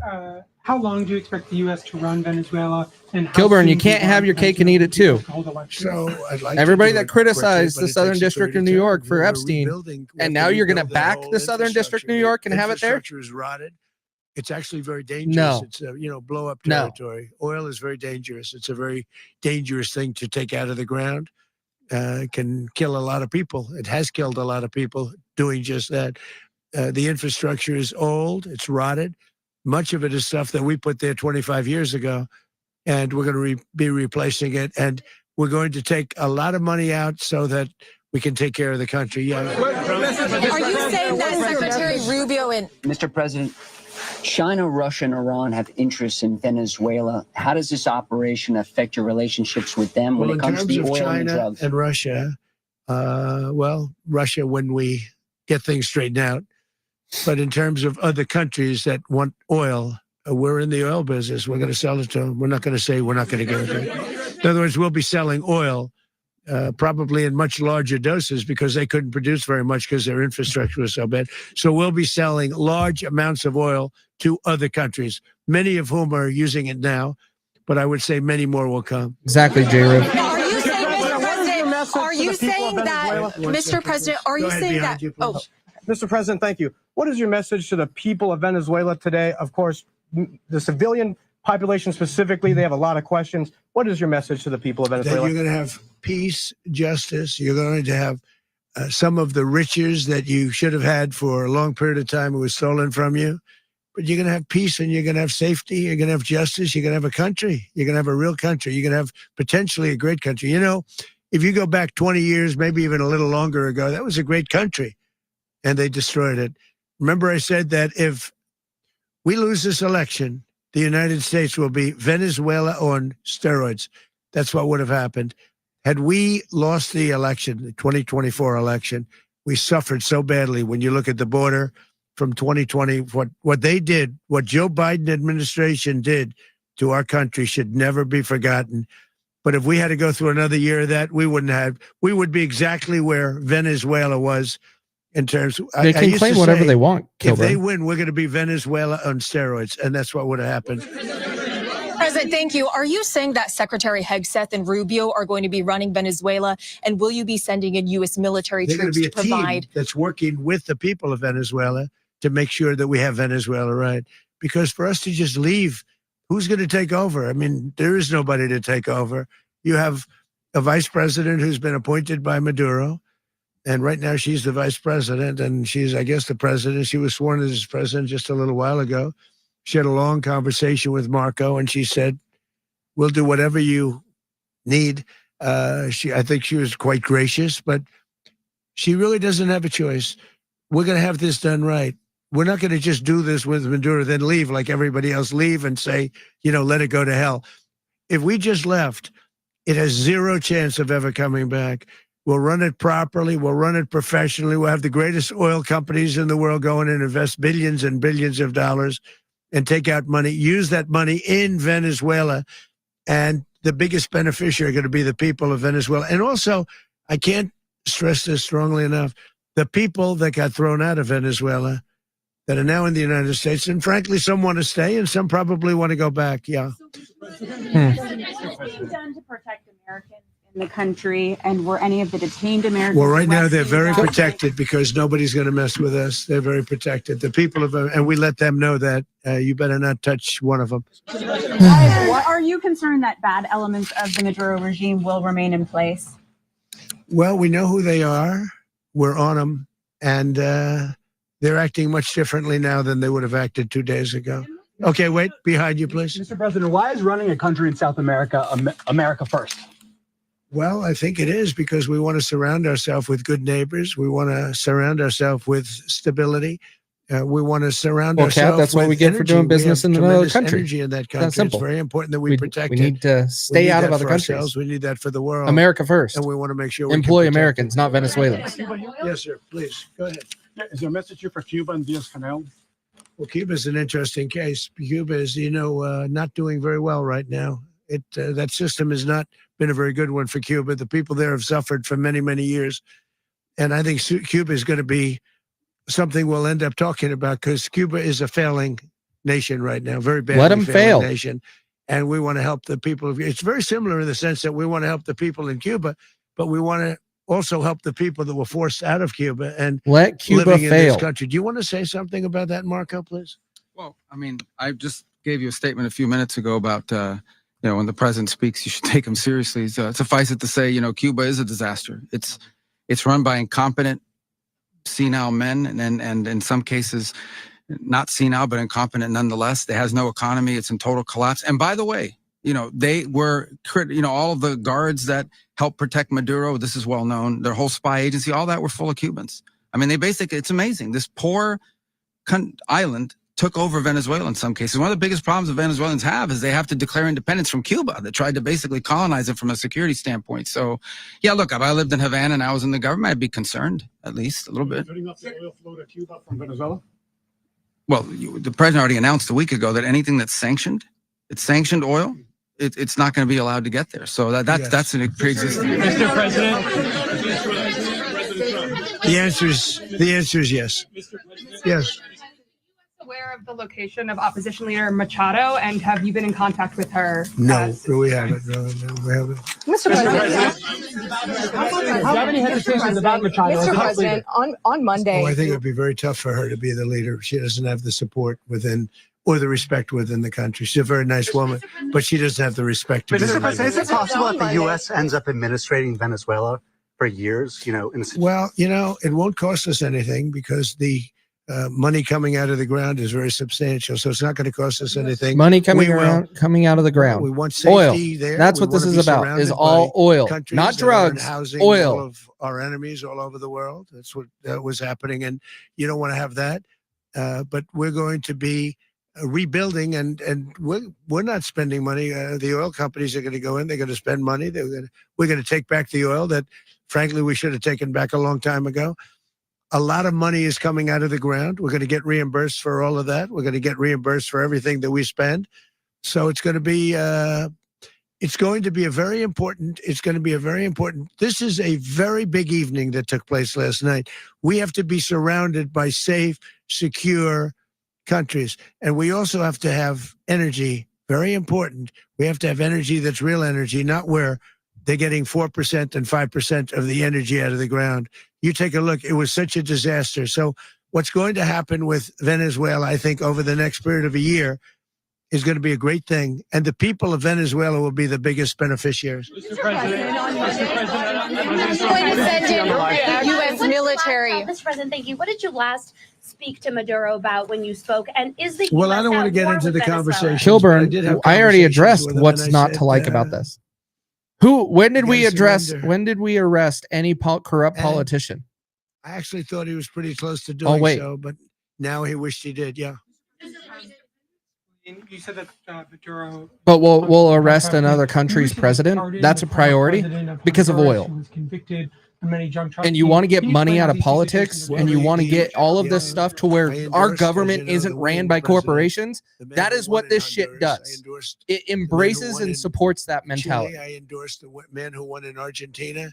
And we are doing very well with that whole group. What the man that I pardoned was, if you could equate it to us, he was treated like the Biden administration treated a man named Trump. That didn't work out too well for them. This was a man who was persecuted very unfairly. He was the head of the country. He was persecuted very unfairly. And there are a number of them. And we felt that it was a very unfair situation that happened to him. He's also a party member of the man who won. So obviously the people liked what I did. And one of the reasons that was done is because of the fact that the party in power felt very strongly that that man was treated very badly. I studied it very quickly, and then I studied it in great detail. I went to a lot of the people standing behind me, and they felt that that man was persecuted and treated very badly. That's why I gave him a pardon. You referenced boots on the ground earlier. Can you just sort of button this up? Do you envision the U.S. military having a presence in Venezuela as the U.S. runs that country? No, we're going to have a presence in Venezuela as it pertains to oil, because we have to have, we're sending our expertise in. So you may need something, not very much. But no, we're going to be taking out a tremendous amount of wealth out of the ground. And that wealth is going to the people of Venezuela and people from outside of Venezuela that used to be in Venezuela. Yeah, I agree, Potts. And it goes also to the United States of America in the form of reimbursement for the damages caused us by that country. So I want to thank you all very much. Thank you. Do you have one? Yes, please. You were so nice before. I'm going to give you the final question. Go Thank ahead. you, Mr. Unless President. it's a bad question, in It's which about case I'll Putin. go one word. It's about who? It's about Putin. If you want About Putin. Well, that's always nice You had to a talk phone. about Putin. You had a phone call with him Yeah. on Monday. Did he talk at all? No, we didn't. And We then- never spoke about Maduro. Are you mad at him right now? I mean, there's this I'm not intelligence. thrilled with Putin. I'm not thrilled with Putin. He's killing too many people. I thought that would be so. I settled 8 1/4 war. You know what the 1/4 was? Thailand and Cambodia. I did it again. They broke out, and I did it in about 5 hours, and I settled it. I'm giving myself 1/4, so I'm up to now 8 1/4. In other words, I settled the war, but then they broke out. They had a pretty bad breakout over the last 4 days. I got them to go back to peace. So I only give 1/4. I thought the easiest one would be, one of the easier ones would be Russia, Ukraine. It's not. And they both have done some pretty bad things. And look, that's Biden's war. That's not my war. But I want to stop the lives. Did you see where last month, 30,000, it was 27,000 the month before. 30,000, mostly soldiers, were killed this last month. 30,000. I want to stop that. You know, I got NATO to pay 5% instead of the 2% that they weren't paying. They weren't paying 2, now they pay 5. And we send them a lot of munitions. We send them a lot of things, missiles and various other things, a lot. And they pay. The United States is not losing money. We're probably making money on that. It's the last thing I care about. I just want to stop all those people. We're losing 25, 30,000 human beings that come from 2 places that are very far away. But if Then I can strengthen our stop, border. because it's something I've been pretty good at doing, deals, I guess. It's all a deal. Life is a big deal. But if I can stop that war and stop 30,000 young people, in addition to the fact that people are being killed in Kiev, people are being killed in other cities throughout, a much smaller number, but they're being killed, viciously killed. So I'm not happy about it. I thought that would be something that would get solved. We have Mr. Witkoff here. I think that we're making progress, but that's a war that should have never happened. If I were president, it would have never happened. Putin says it. Everybody says it. If I were president, that would have never happened. But I inherited that war. That was Joe Biden, Zelensky, and Putin. I came into the situation, and it's a mess. And I will say this. I watched an operation last night that was so precise, that was so brilliant.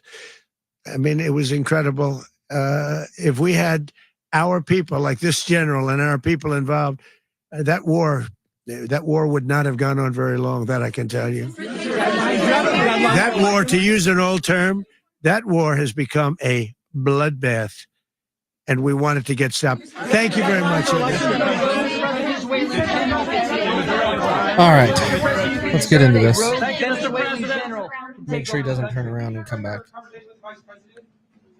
All right. Let's get rid of this off the stage and let's talk. Let's go over this in detail. First important question. Anybody that supports this, do you support the courts in Southern District, New York? Do you trust them? Because all of a sudden, we're going to be fans. MAGA is going to be big fans of Southern District, New York courts. Big fans. When a week ago, you guys were all calling on it because of the Epstein files.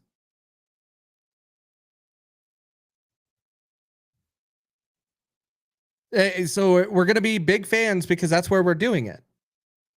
And bookmark this. Come back to it. We'll visit this in a few months. Everybody's going to be celebrating Southern District, New York. I didn't say you said it, but I'm saying you will say it. It's going to happen. You guys will celebrate that court when you guys are all calling for these lower courts to be a problem. And are a problem. We don't trust them. But we're going to prosecute Maduro through a court we don't trust.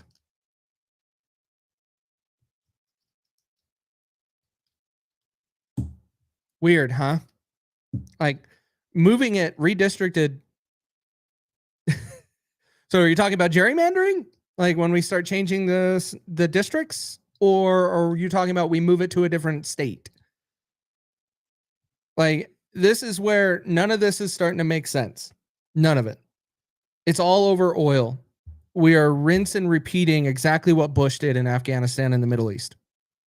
We already said weapons of mass destruction, and MAGA's supported it.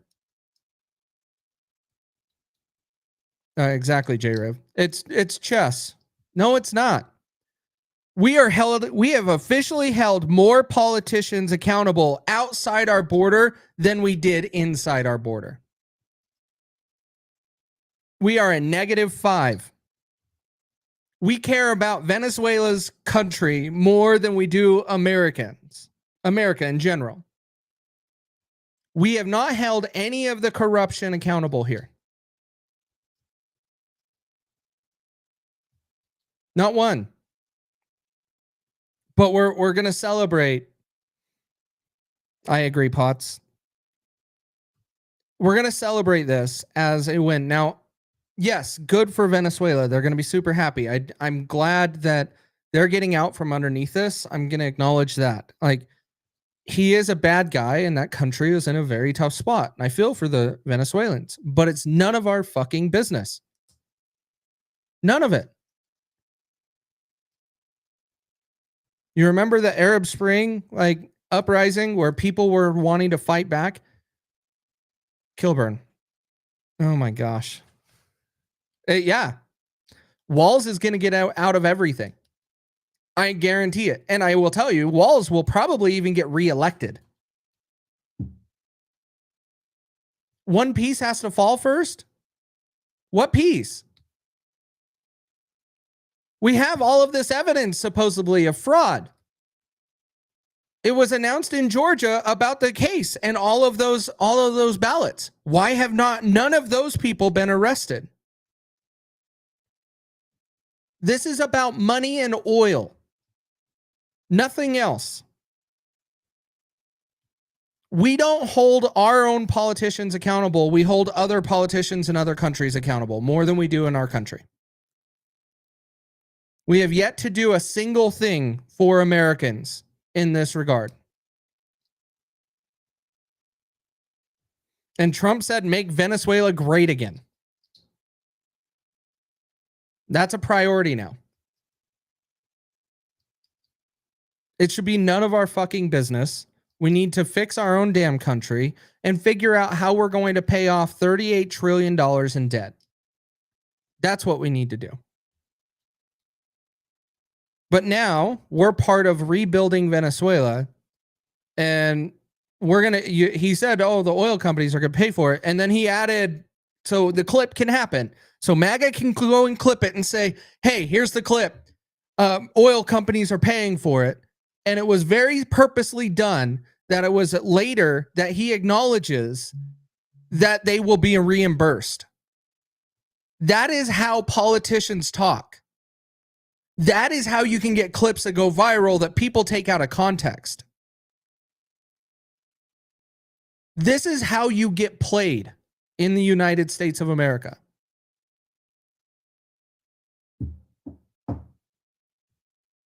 We shouldn't take it back and all the funds from the fraud to pay down the debt. Take what back? Oil businesses in another country? It's not our property. The oil business should be going and doing that. The oil business should be fighting stuff like that. If you don't like it, don't do business in a commie country. It's that simple. If you don't want to put your business at risk of losing a lot of money or being taken over by a commie country, don't do business in a commie country. Venezuela has always been this. Like, we're not talking like Venezuela was the free world many years ago. They were a powerhouse decades ago. Yes. But this is all about money. And if you want money out of politics, you should not be supporting this. Because we are injecting politics for big oil corporations. If you want money out of politics, you should not be supporting this at all. Because this is exactly the circle of life of money in our politics. All of it. Nothing about this is for helping Americans. It's helping big business and big oil, which is not going to employ Americans. We're going to employ Venezuelans. We're going to make them great. Yeah, we'll probably bring the oil here to be refined, but we're already doing that. Do you think that the voting machines might have something to do with this as well? The voting machines, like, everybody loves talking about voting machines. They love talking about voting machines, but no one has the real facts around the voting machines. Like, everybody loves to keep bringing up voting machines. But there's no facts around the voting machines. Because when we were talking about the ballots, those were physical ballots. And like, we got to be realistic here, guys. We have to be realistic and consistent. You can't be going into another country and telling them what they have to do, and then be like, we want money out of our politics, and then we send in our government. That is exactly where all of this money laundering keeps going.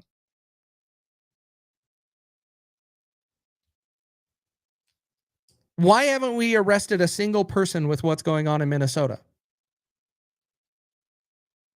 Why haven't we really subpoenaed Tim Walz to Congress to address this? Everybody on social media was talking about doing that, but it hasn't been done because Congress was too comfy on their freaking break. And so they were going to give them an entire week to still come up with the data on what they're going to be doing, on why this was done and how to hide it.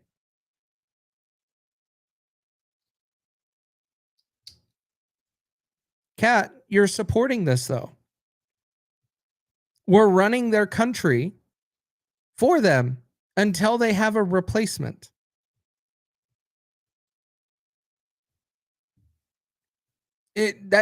That's where this doesn't make sense. Like, I 100% agree. Maduro is a horrible guy. He created this nasty country. But it's none of our damn business. Like, we don't need to be there. If we want money out of politics, we can't be supporting this. All right, let's go over the indictment. Let's do this, because the indictment, we have a total of 6 people mentioned. The former president, Minister of the Interior, of Justice and Peace. We have former Minister of Interior and Justice. Okay. Maduro's wife, the First Lady, Maduro's son, and the leader of Tren de Agua, the cartel.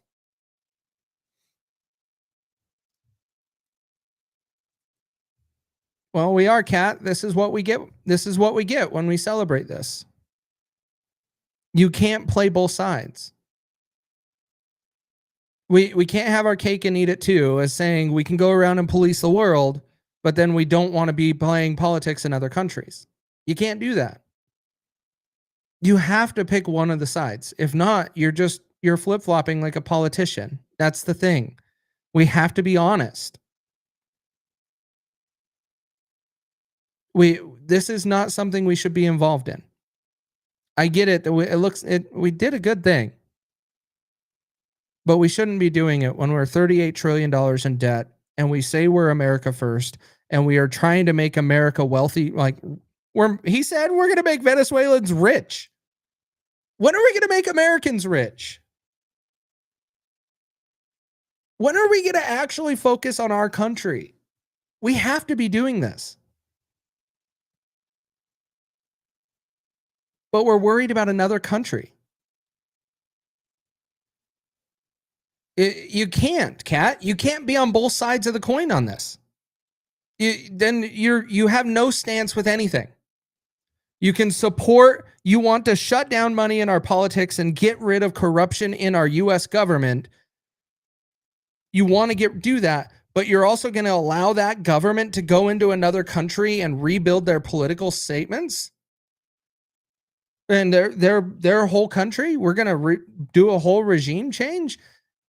Because they stole from the big oil companies there? That is money going into politics to force this decision. You can't say both. You can't. Because now you have to support money in politics to support this action.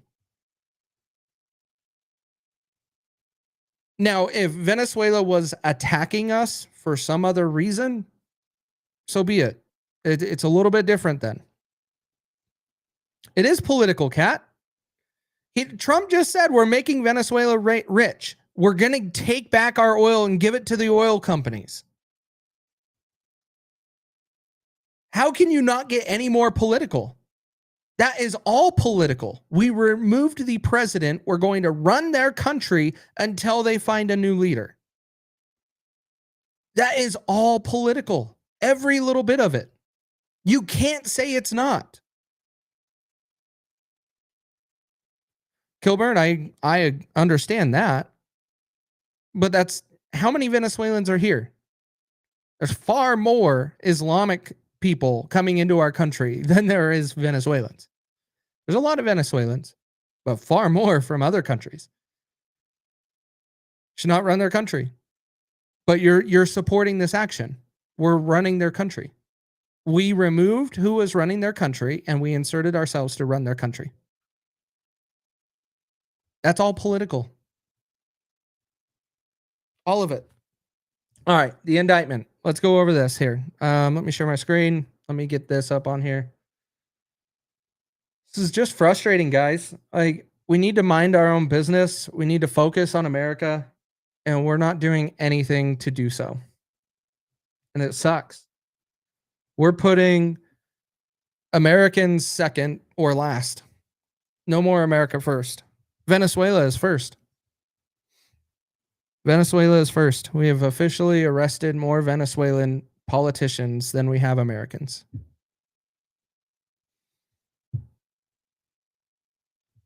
It's pathetic.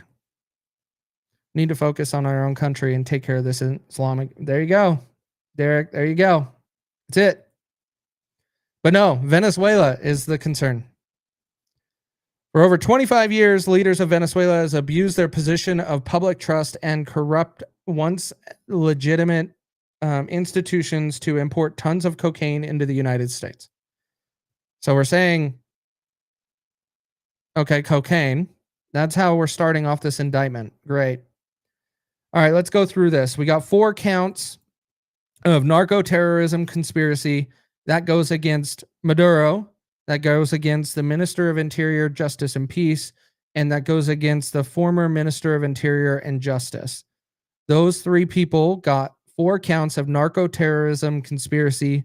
The allegation for those is conspiracy to distribute 5 plus kilograms of cocaine while knowingly providing money to designate foreign terrorist organizations.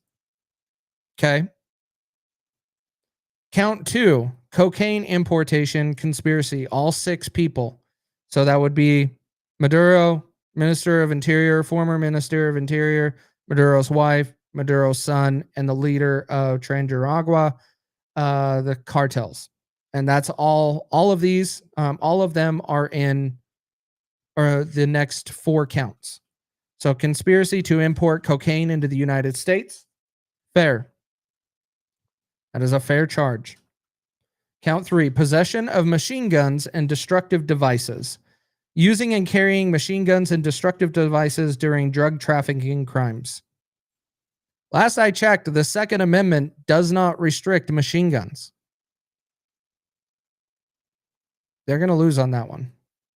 Count 4, conspiracy to possess machine guns and destructive devices. Conspiracy to use firearms in furtherance of drug trafficking.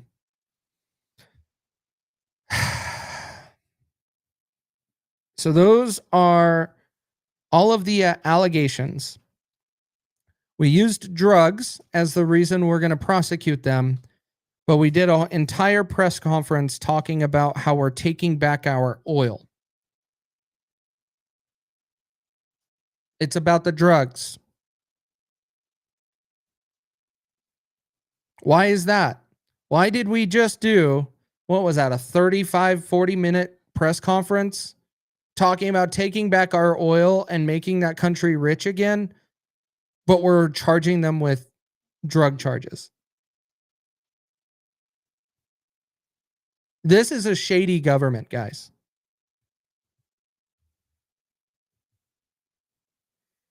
This is when they catch you doing something illegal in the country and you're doing something to make some money.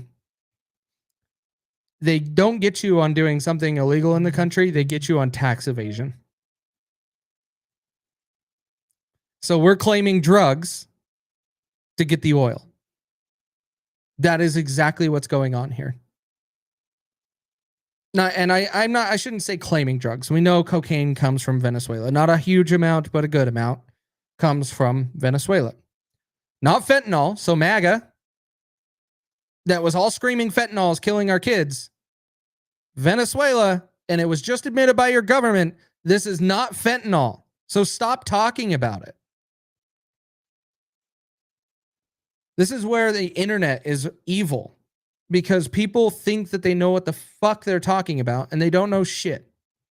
Fentanyl does not come from Venezuela. So this just shuts down the last 6 months of the arguments over those drug boats. There was fentanyl. No, it's cocaine. The lies on the internet. Absolute lies on the internet. So looks like Maduro was also selling passports. I'm skipping through this. So a family cocaine campaign, 2 relatives of Maduro. Cecilia Flores, later convicted in 2016, were caught recording and discussing shipping cocaine from Maduro's presidential hangar to raise $20 million in drug proceeds to support Cecilia's campaign for National Assembly. One called Maduro his father. Okay. No, Kilburn, I'm just stating the facts of all of these people that were claiming fentanyl is killing the kids, and that's why we're going after Venezuela. Stupid people on the internet. That's the problem. Everybody was claiming shit that they don't even know anything they're talking about. We are literally talking about this indictment right here on the screen. And we're listening to this, this indictment about drug charges, but we just witnessed a 45-minute press conference about oil, and we're going to rebuild the oil. We're not going to make the world safer by getting the drugs and shutting down the drugs. We're going to be getting oil, and we're going to be making Venezuela rich with oil. Like that, you don't see the difference here This indictment does not match what that press conference was all about. In that press conference, they mentioned oil far more than they mentioned any drugs. Far more. We all heard it. The State Department estimated that 200 to 250 tons of cocaine were trafficked through Venezuela annually by 2020.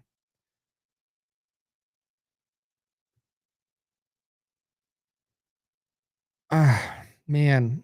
So yeah, they're claiming all of the drugs in here, but why? If this is all the drugs, why did we spend all the time talking about oil? Nothing's about oil in this indictment. Not one bit. Everything in here is over drugs. So why didn't we have a press conference talking about the drugs if the drugs are the problem?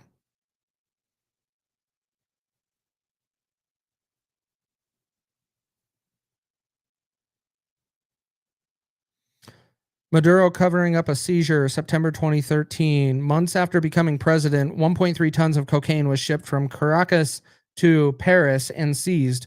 Maduro convened a meeting with Cabello and others, told them not to use that airport anymore, and then authorized arrests of lower level officials to divert attention from himself. Okay, again, not our problem. We mention we are dealing with stuff because Paris? What happened to America first? We're policing the world. We should not be policing the world. Why is that even why can't we just stay in our own lane? This makes zero sense that we are so we have our priorities so backwards. We're going to police the world. We're going after Cuba next when we could be arresting our own politicians and fixing our damn country. We're going to go fix all of the other countries before we fix ours. Kat, this goes against your whole thing of your hemisphere thing, like with the Monroe Doctrine. They mention in the indictment Paris. Paris.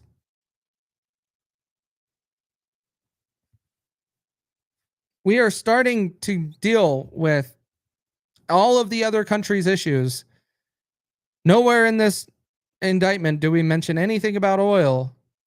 We talk all about drugs, but we spend a 45-minute press conference talking about oil.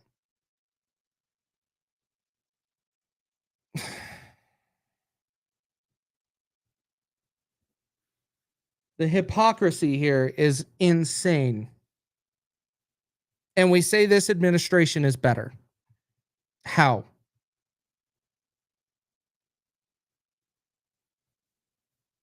It's just a different, we're changing priorities and moving it just to, we're focused on other things. We're not focused on our own country. We're focused on other countries and making them better, not America.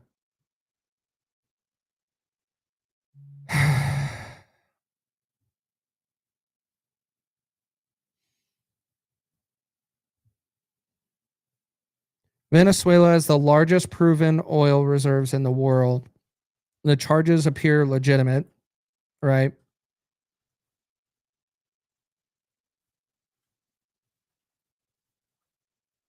Not to mention, guys, this is an act of war. We went into another country that we have nothing to do with. Nothing. There's U.S. businesses doing oil business there. Yes. That's it. Our government has nothing to do with this, and we inserted ourselves to take over the leadership of this country, run this country for oil. Is Maduro a drug trafficker? Sure. Why did Donald Trump pardon Honduras former president when he was being charged for drugs? It happened on December 1st. We went over that.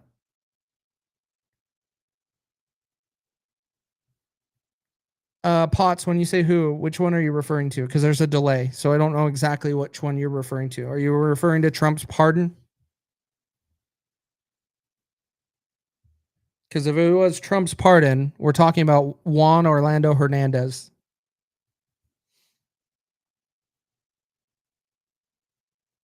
If this was about drugs, guys, and not about oil, Trump wouldn't have pardoned that guy. Oh, you were asking Kat. This is not good, guys. I'm not a big fan of this. The indictment's all about drugs. Sure, drugs are a problem in our country. We need to fortify our borders and do better. But that entire press conference being about oil tells me this is about oil. This is not about the drugs coming into our country. The charges are even kind of little. We're going to see how they hold up. And it doesn't help that we're trying to do this in Southern District, New York. Why are we trying to do this in Southern District, New York, when we just keep finding, we were told the Epstein files is a hoax. And then we're now putting this case there because it's a big deal. I want Venezuela to be better for their citizens and their people. But it's none of our business. Shouldn't be doing it.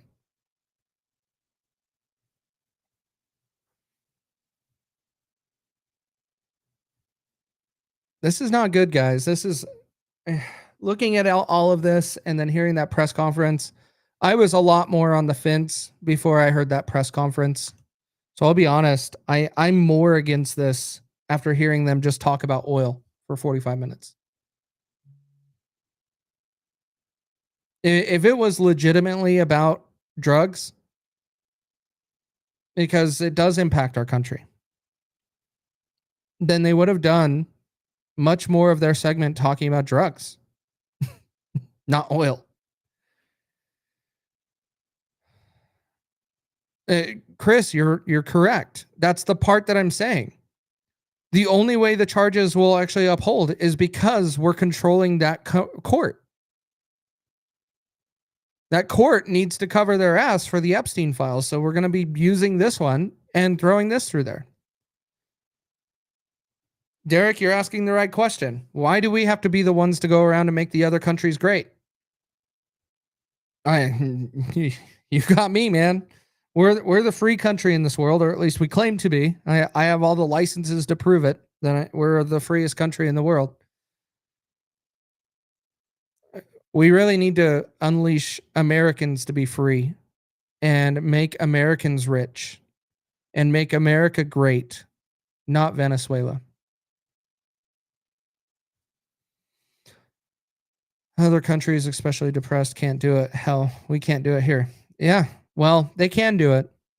The hard part is we allow political climates are so sketchy now because people are so easily controlled by social media posts. They believe everything. Go back and look at social media for the last 6 months on Venezuela. How many people were saying it was fentanyl? Everybody. But no, it was cocaine. Everybody was talking about fentanyl deaths in this country when the indictment lists cocaine. That tells you everything. Americans are too simple-minded and easy to control.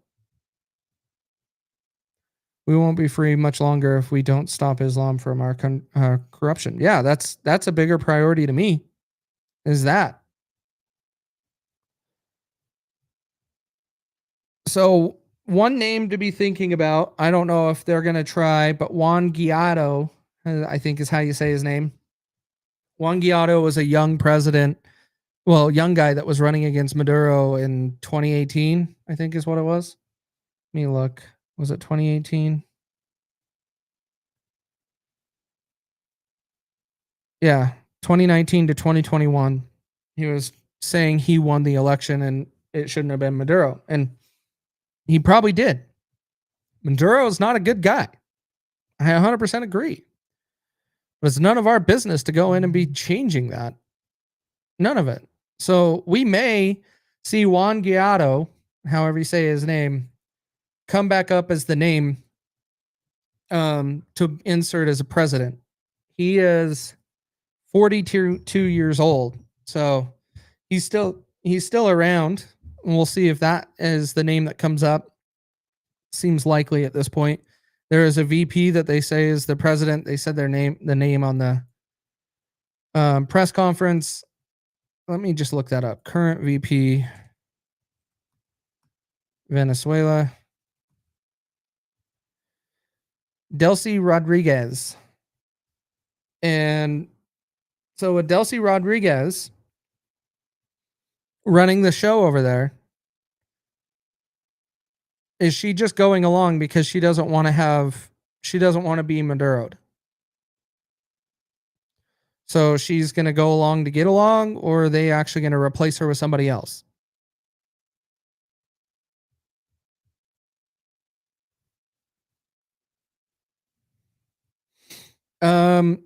That's a good question. Let's look that up real quick. Potts, let's look that up.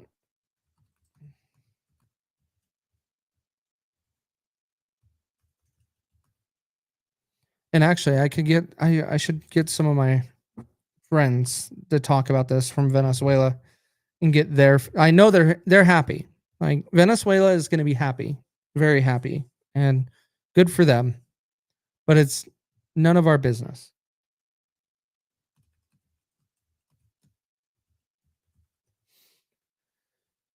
So I'm quickly looking this up on seeing what's going on. Maduro will never make it to court. I think he will. Yeah, I think, Chris. Donald Trump doesn't want to look bad. So he's going to make sure it happens. Why do you think it was put in Southern District, New York? Because there's a lot of corruption in that court. He's going to get there. Venezuelan vice president is on the same political team as Maduro. So they are same. They're all loyalists to Maduro. Okay. So she's on the same team, but she sided with the US government. I wonder why.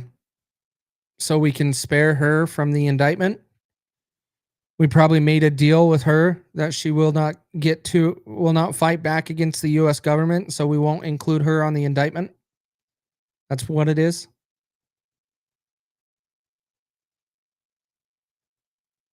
She sold out her president. Let me think about this now. She sold out her team to another country that is about freedom, and they are a commie country.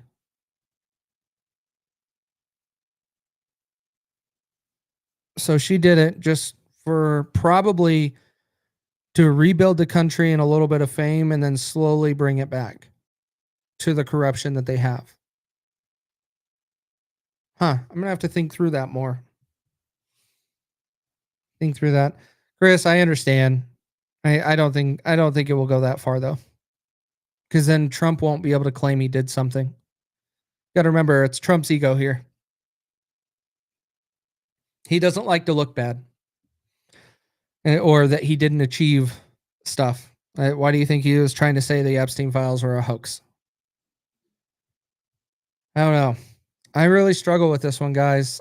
I understand we made that country great. We made that country free again. We freed the Venezuelans of an evil dude. But it's none of our business. None of our business. So the indictment makes sense. It's drug charges. I'm good with it. I'm good with the drug charges. I don't like that we just did a 45-minute press conference talking about oil. So it's not about the drug charges. It's also just trying to. It's about control in oil and big business in politics. Trump. I have a lot of concerns. Like all of you guys know. Well, I shouldn't say all, but majority of you guys know. I voted for Trump in 2024. First time I ever voted for a Republican or a Democrat president. So my stance generally is anti-war. We don't need conflict. We need to focus on our country. That's always like where I'm at. And that's where I'm at with this. Yes, drugs were coming into our country. We spent the last several years talking about fentanyl coming into this country. Then why are we not going after China for fentanyl? We're going after Venezuela for cocaine? And then we did a 45-minute press conference about oil? Like, the math is not mathing. It doesn't math at all. We're being lied to. Money is in politics, and that is what drove this. That's just where it is. And Rachel replied, if you're watching, Rachel, I'm reading your post, your reply to the live feed, my post for the live today. You don't agree with me. America only doesn't work. It's how we got Pearl Harbor. Okay. 0 American lives were lost. Fantastic. And that's where I agree with having a good military.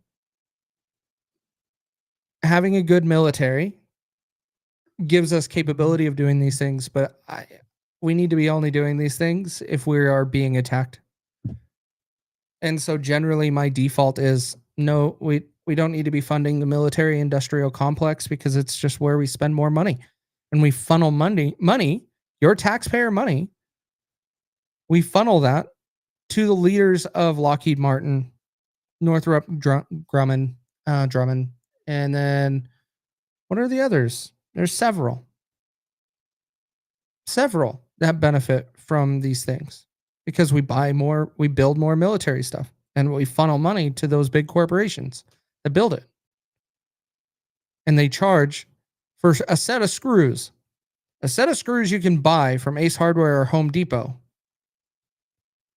You can buy the same stainless steel screws. You could buy them for $10. They bill the U.S. government $200,000 for screws. Because we say it's military grade. Anybody that's been in the military can tell you military grade doesn't mean much. Yeah, BlackRock is not necessarily the big military side, but that's a housing crisis. And that's where a lot of that is coming from, in my opinion. They control all of the housing. Let's see. 0 American lives were lost. It was an excellent military operation. I agree with that. Excellent military operation. I agree. They executed that well. I just don't see that we should have done it.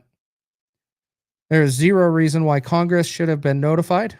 I didn't say Congress should have been necessarily notified because I did say at the very beginning of this show that Trump is within his powers, unfortunately.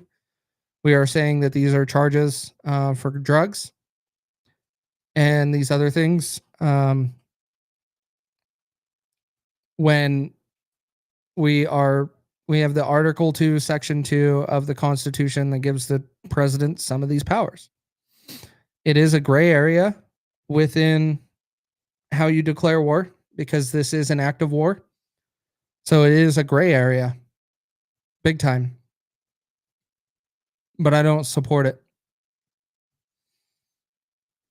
I don't support it. And last statement from Rachel says, who the fuck believes that Congress would have kept this a secret? I agree. It would have been leaked out.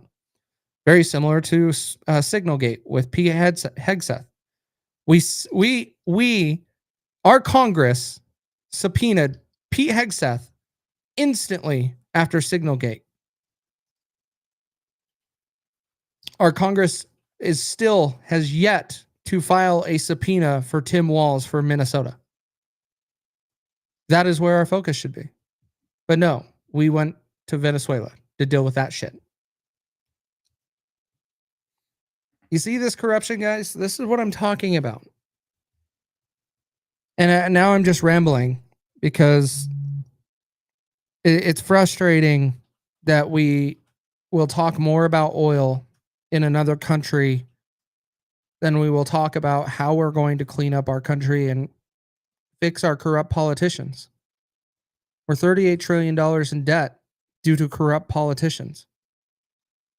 We have to fix that.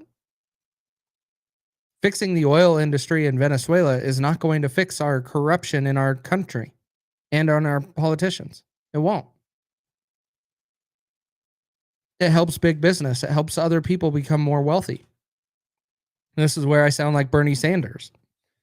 Like, all you're doing is you're backing big business and all of these people to get more wealthy instead of actually backing American-based companies that will fund and back Americans. There you go. Great summary, Potts. And that's how I'm going to end it right here. It's the same shit, different day. Same shit, different administration.